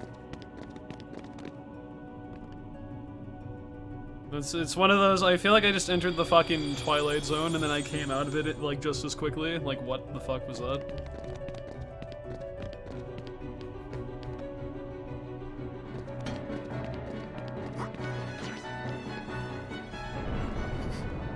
I mean, I had Donald cast a gravity recently, so like that didn't throw me off, but then I saw the second one, I was like, you've got to be joking. Donald, whose side are you on, exactly? Are you actually the master of masters trying to fuck everything and create chaotic mess?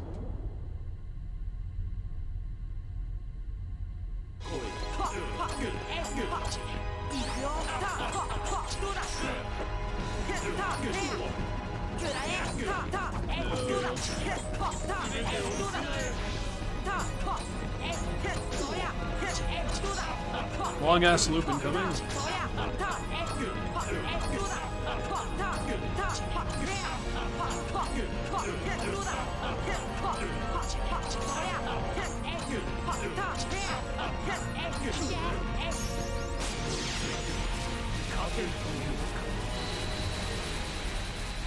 What happened? Donald used the gravity and Mal fucked the platform up, and then she teleported, and then he did a gravity again after she's after she teleported a second time, and absolute mayhem was happening, and I didn't know what the fuck was going on. It was terrible.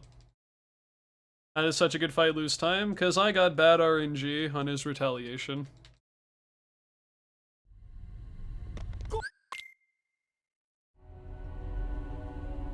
Don't forget to talk to Sid this time. I won't.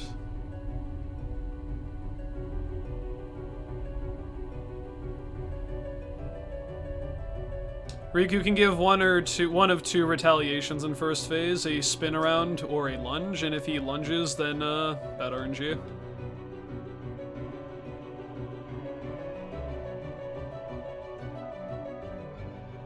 Gravity instantly depletes the platform and the platform's HP, and when the platform's HP hits 0, Maleficent falls with the platform and it changes her AI.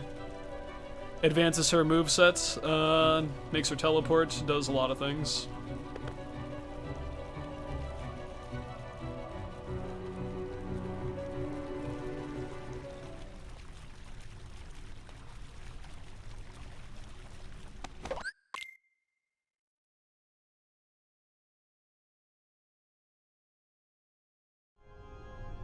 And somehow I only lost like 15 seconds, so it didn't even like destroy the run, but it hindered me, and I don't really know what happened.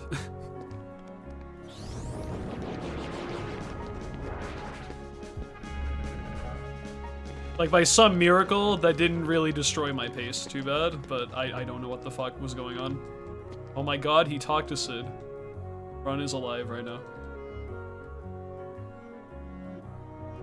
If you could choose at the beginning of the game to play without companions, would it save time? No, because Goofy's MP gift is almost pretty much a requirement for the end of the game to go fast.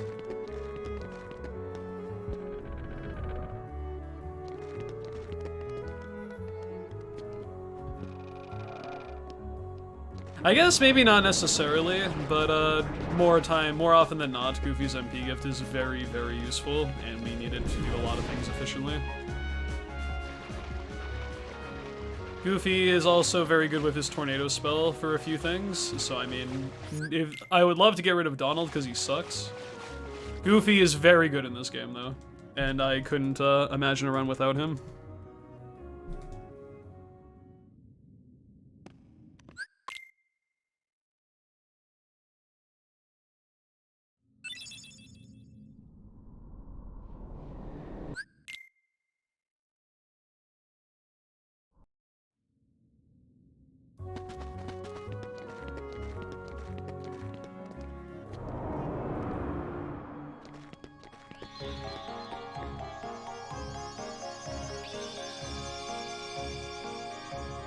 I'm sure he couldn't imagine a run without you either. I mean, considering he tried to fucking murder me in the Maleficent fight, I'd believe that.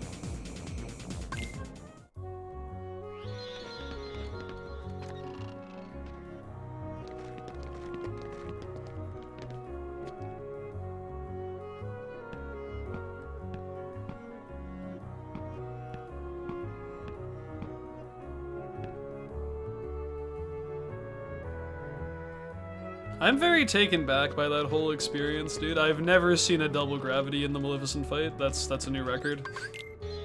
For me, anyway. I don't know if anyone else has had that happen.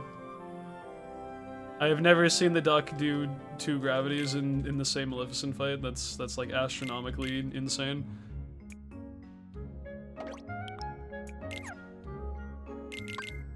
Congratulations, Mist. You're the first. Maybe. I don't even know. But seriously, dude, like, why?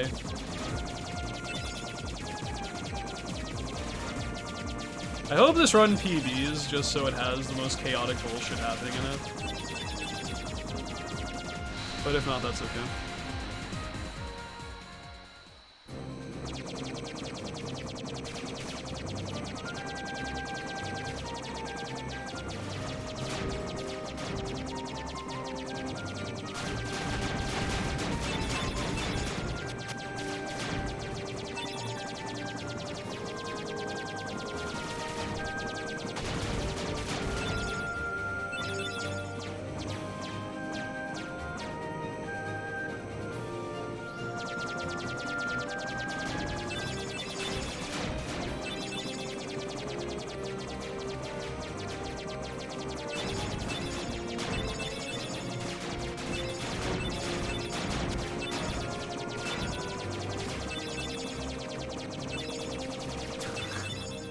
I'm kind of speechless.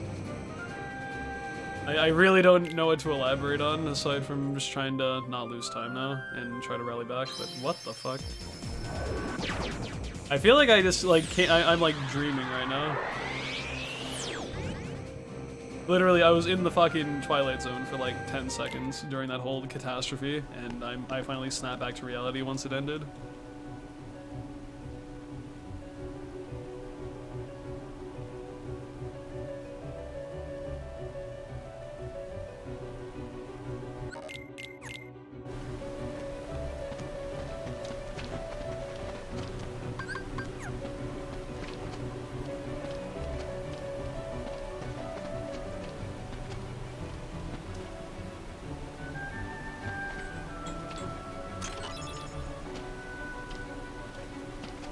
I don't know whether to laugh or cry.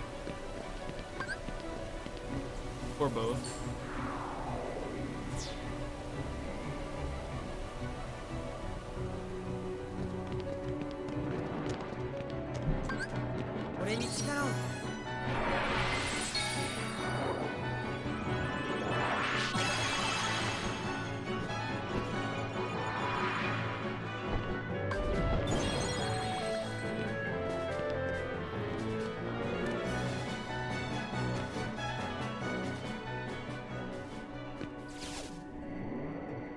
Question is, are you a Family Guy?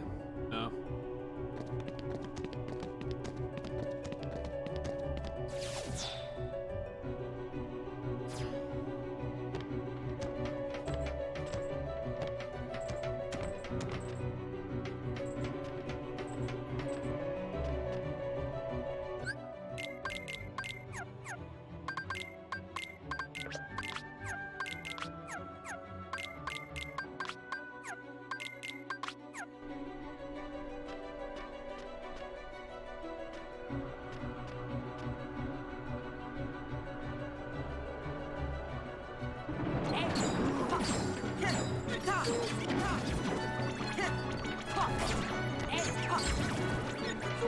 Beast, move out of my way, please.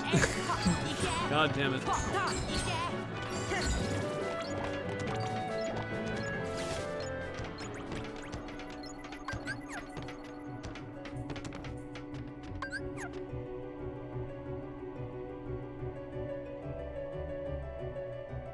Is this run more cursed than the run with the itchy ear? I do not know.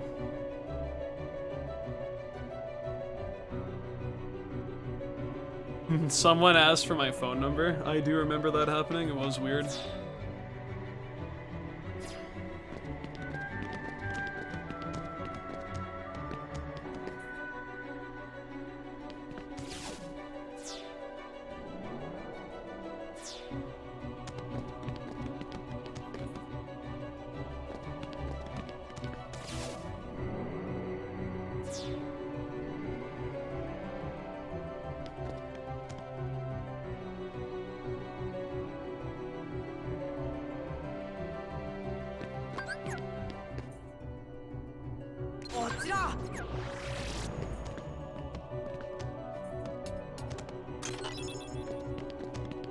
An etiquettes class? Yeah. A lot of people could use one.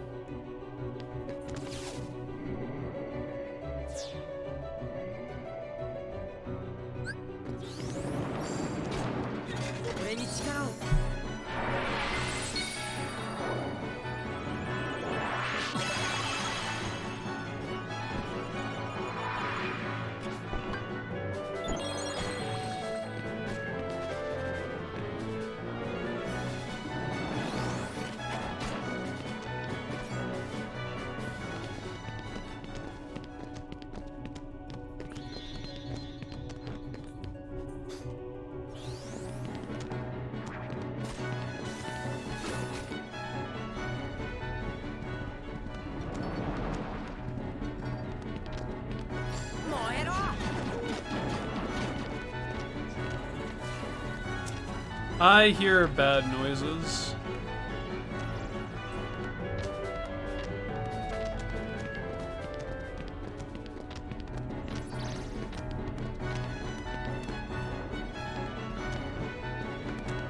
Okay, that wasn't that bad. I thought I wasn't going to be able to access the chest, and I got scared, so... This split's kind of bad. I'm going to lose like 10 seconds here, maybe more. Elevator fight was bad. Movement to Oblivion wasn't very good, so time loss pretty much guaranteed.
Yeah, not the greatest Hollow Bastion too, but could have been worse. A little clunky.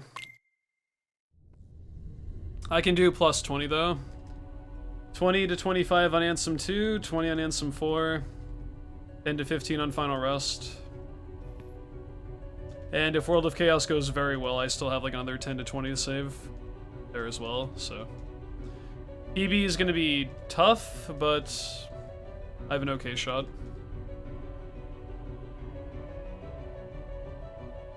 Have to see how this goes. Mist cannot skip this cutscene because this cutscene is an unskippable cutscene that he cannot skip because it is unskippable.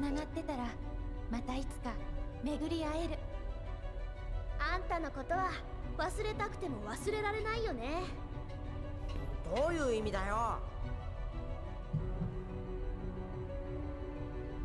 そら早く神穴を閉めて。そら頼む。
What's peanut butter?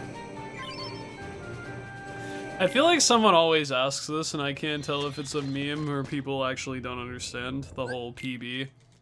joke, but I don't know. I'm too focused, I can't explain right now.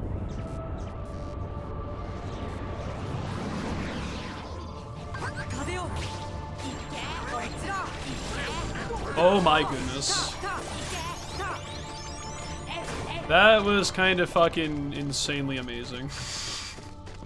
I have a very good chance of best segmenting this split by quite a bit now.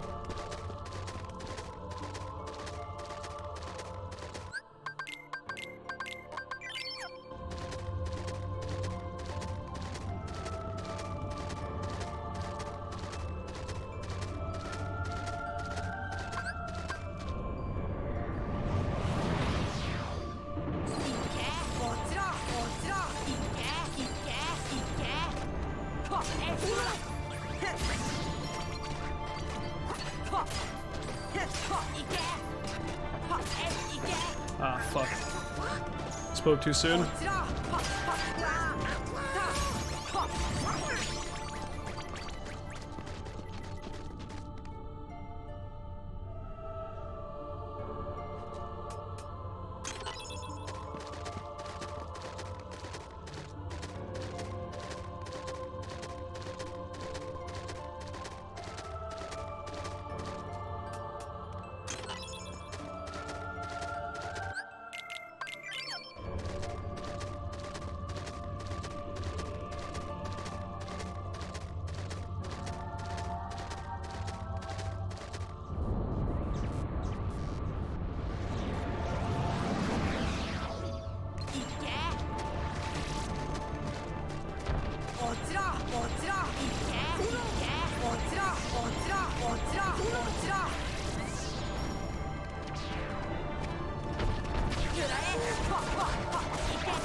Those invisibles were ridiculous.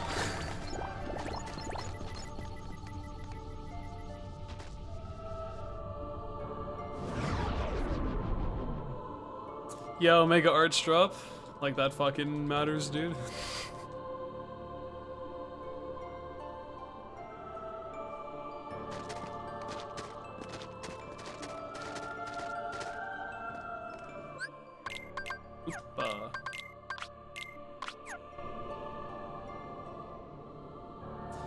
A tornado wouldn't be good anyway, because we use Royal Crown for Goofy, which gimps his strength severely, so his tornadoes would be bullshit.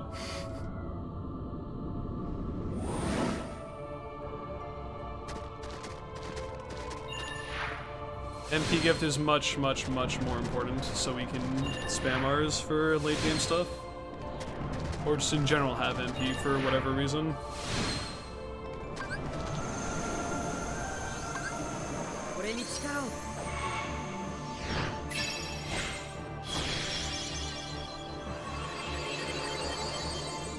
Yo, Anxious, thank you.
Damn it, dude.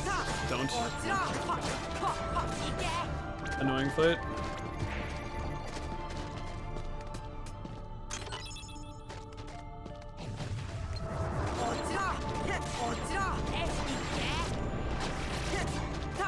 Yoku, if you want to like throw MP on me, thanks. I appreciate that.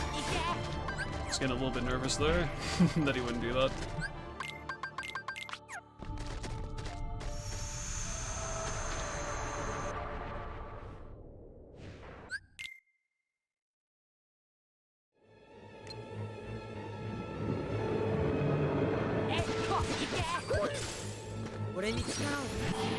Probably a 5 to 10 second time loss here, but no big deal. Just gotta keep marching forward, don't look back, just keep playing your ass off.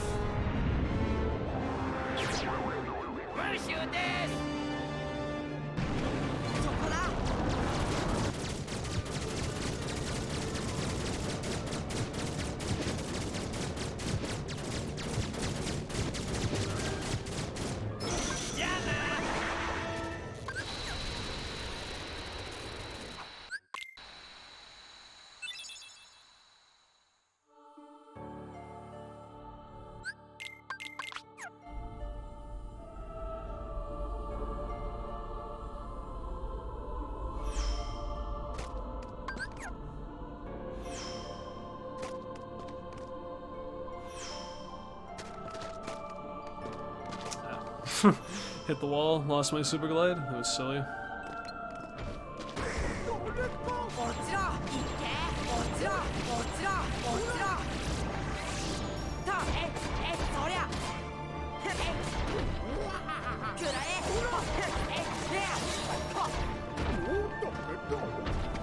Goofy died, that's kind of bad. Okay, now he's back, that should be fine.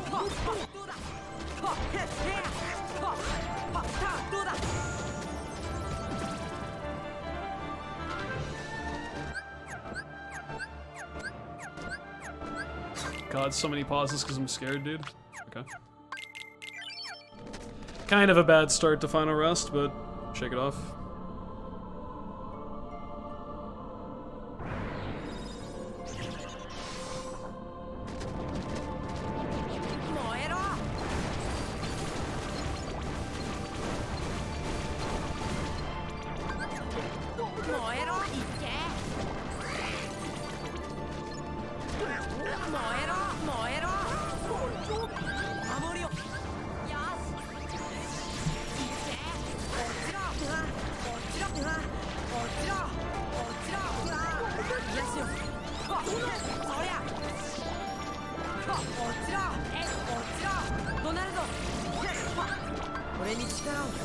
Really could have used some time save here. That's too bad. I'm not going to save anything. Behemoth was kind of slow, bad RNG on Dark Balls, and then I didn't get the ideal invisibles, so any minor time save I could have gotten is not here now. Kind of too bad. Saving a little bit of time here would have made me feel a little bit better, but fucking none.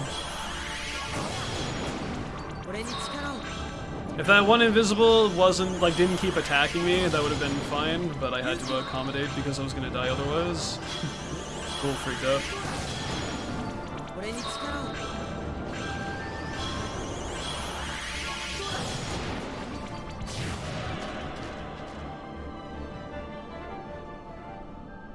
Reminder to throw the ether after Ansem 1, since I have an extra one in my inventory.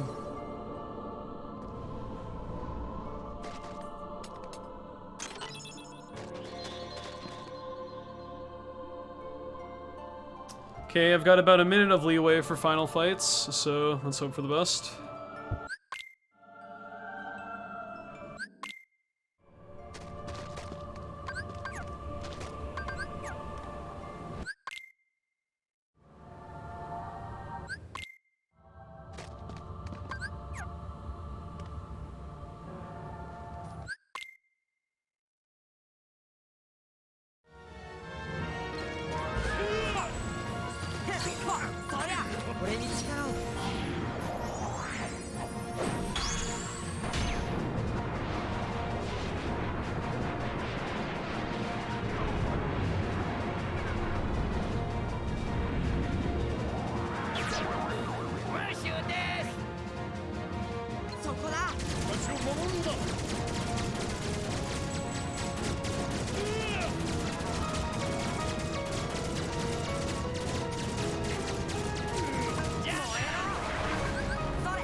Not what I expected, but that's okay.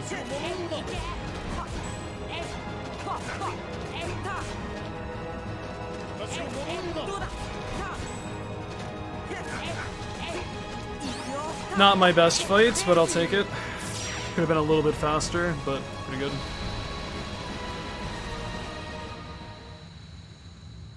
Not out of the woods yet, though. That's like step 1 of like 10 in terms of potential time save and keeping it together. So, see how this goes.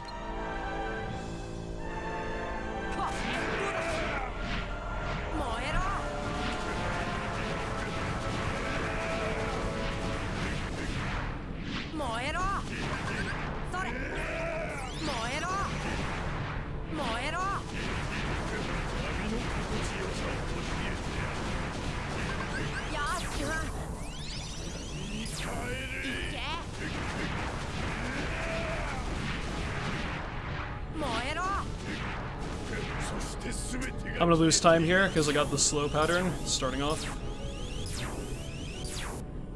That's RNG. Can't do anything about that.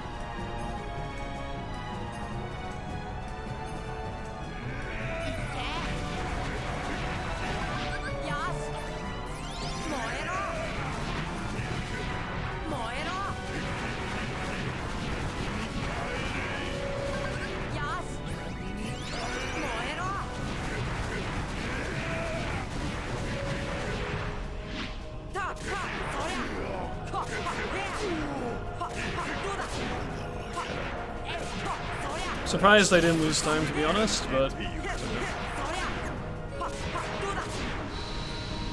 lost potential time, but no actual real PB time.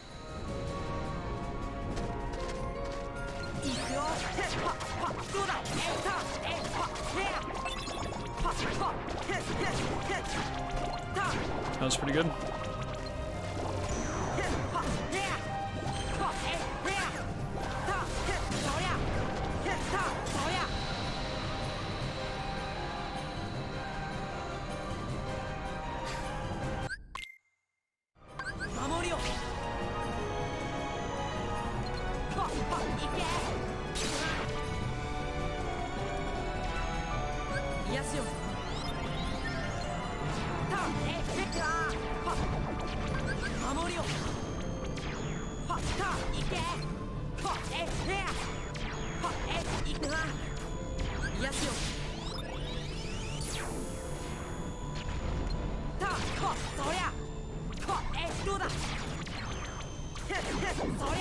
Nice crit.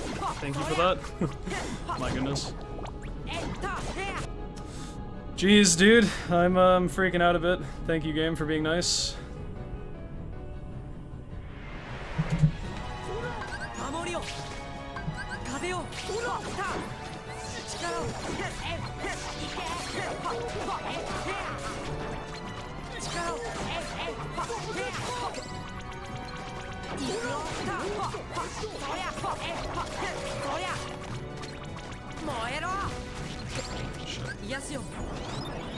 Calm down. Only 2 dark balls, this is fine.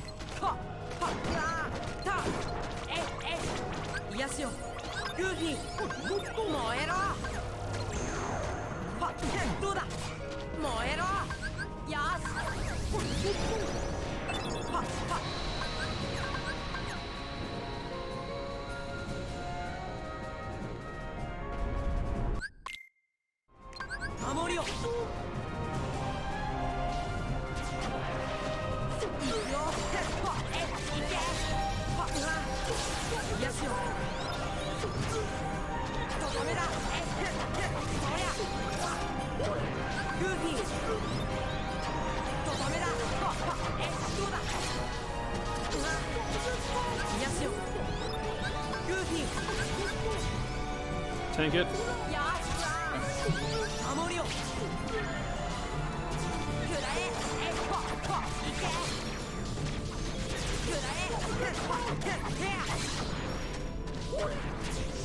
Hello? Where was my R's, dude?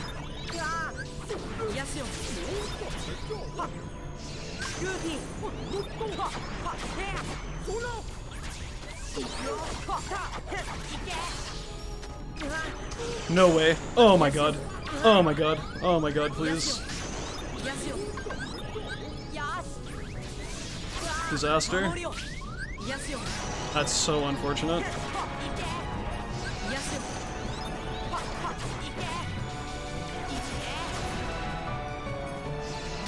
Fuck.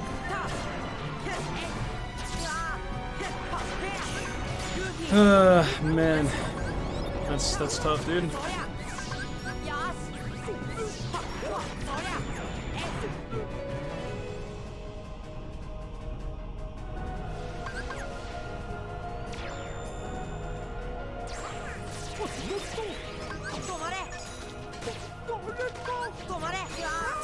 Really, man? Ugh. Gross.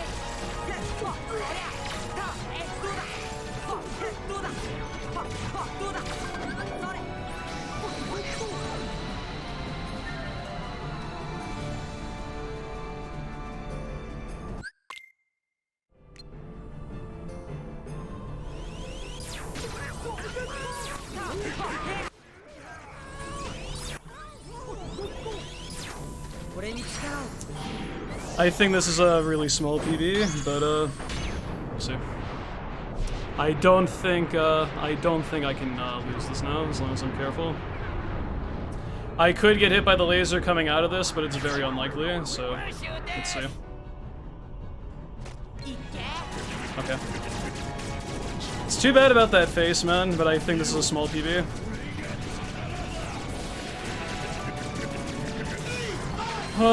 Finally, dude, some kind of improvement. We take that. Shit. Man, fucking face fight. That should have been a 205. That ending was so good aside from that.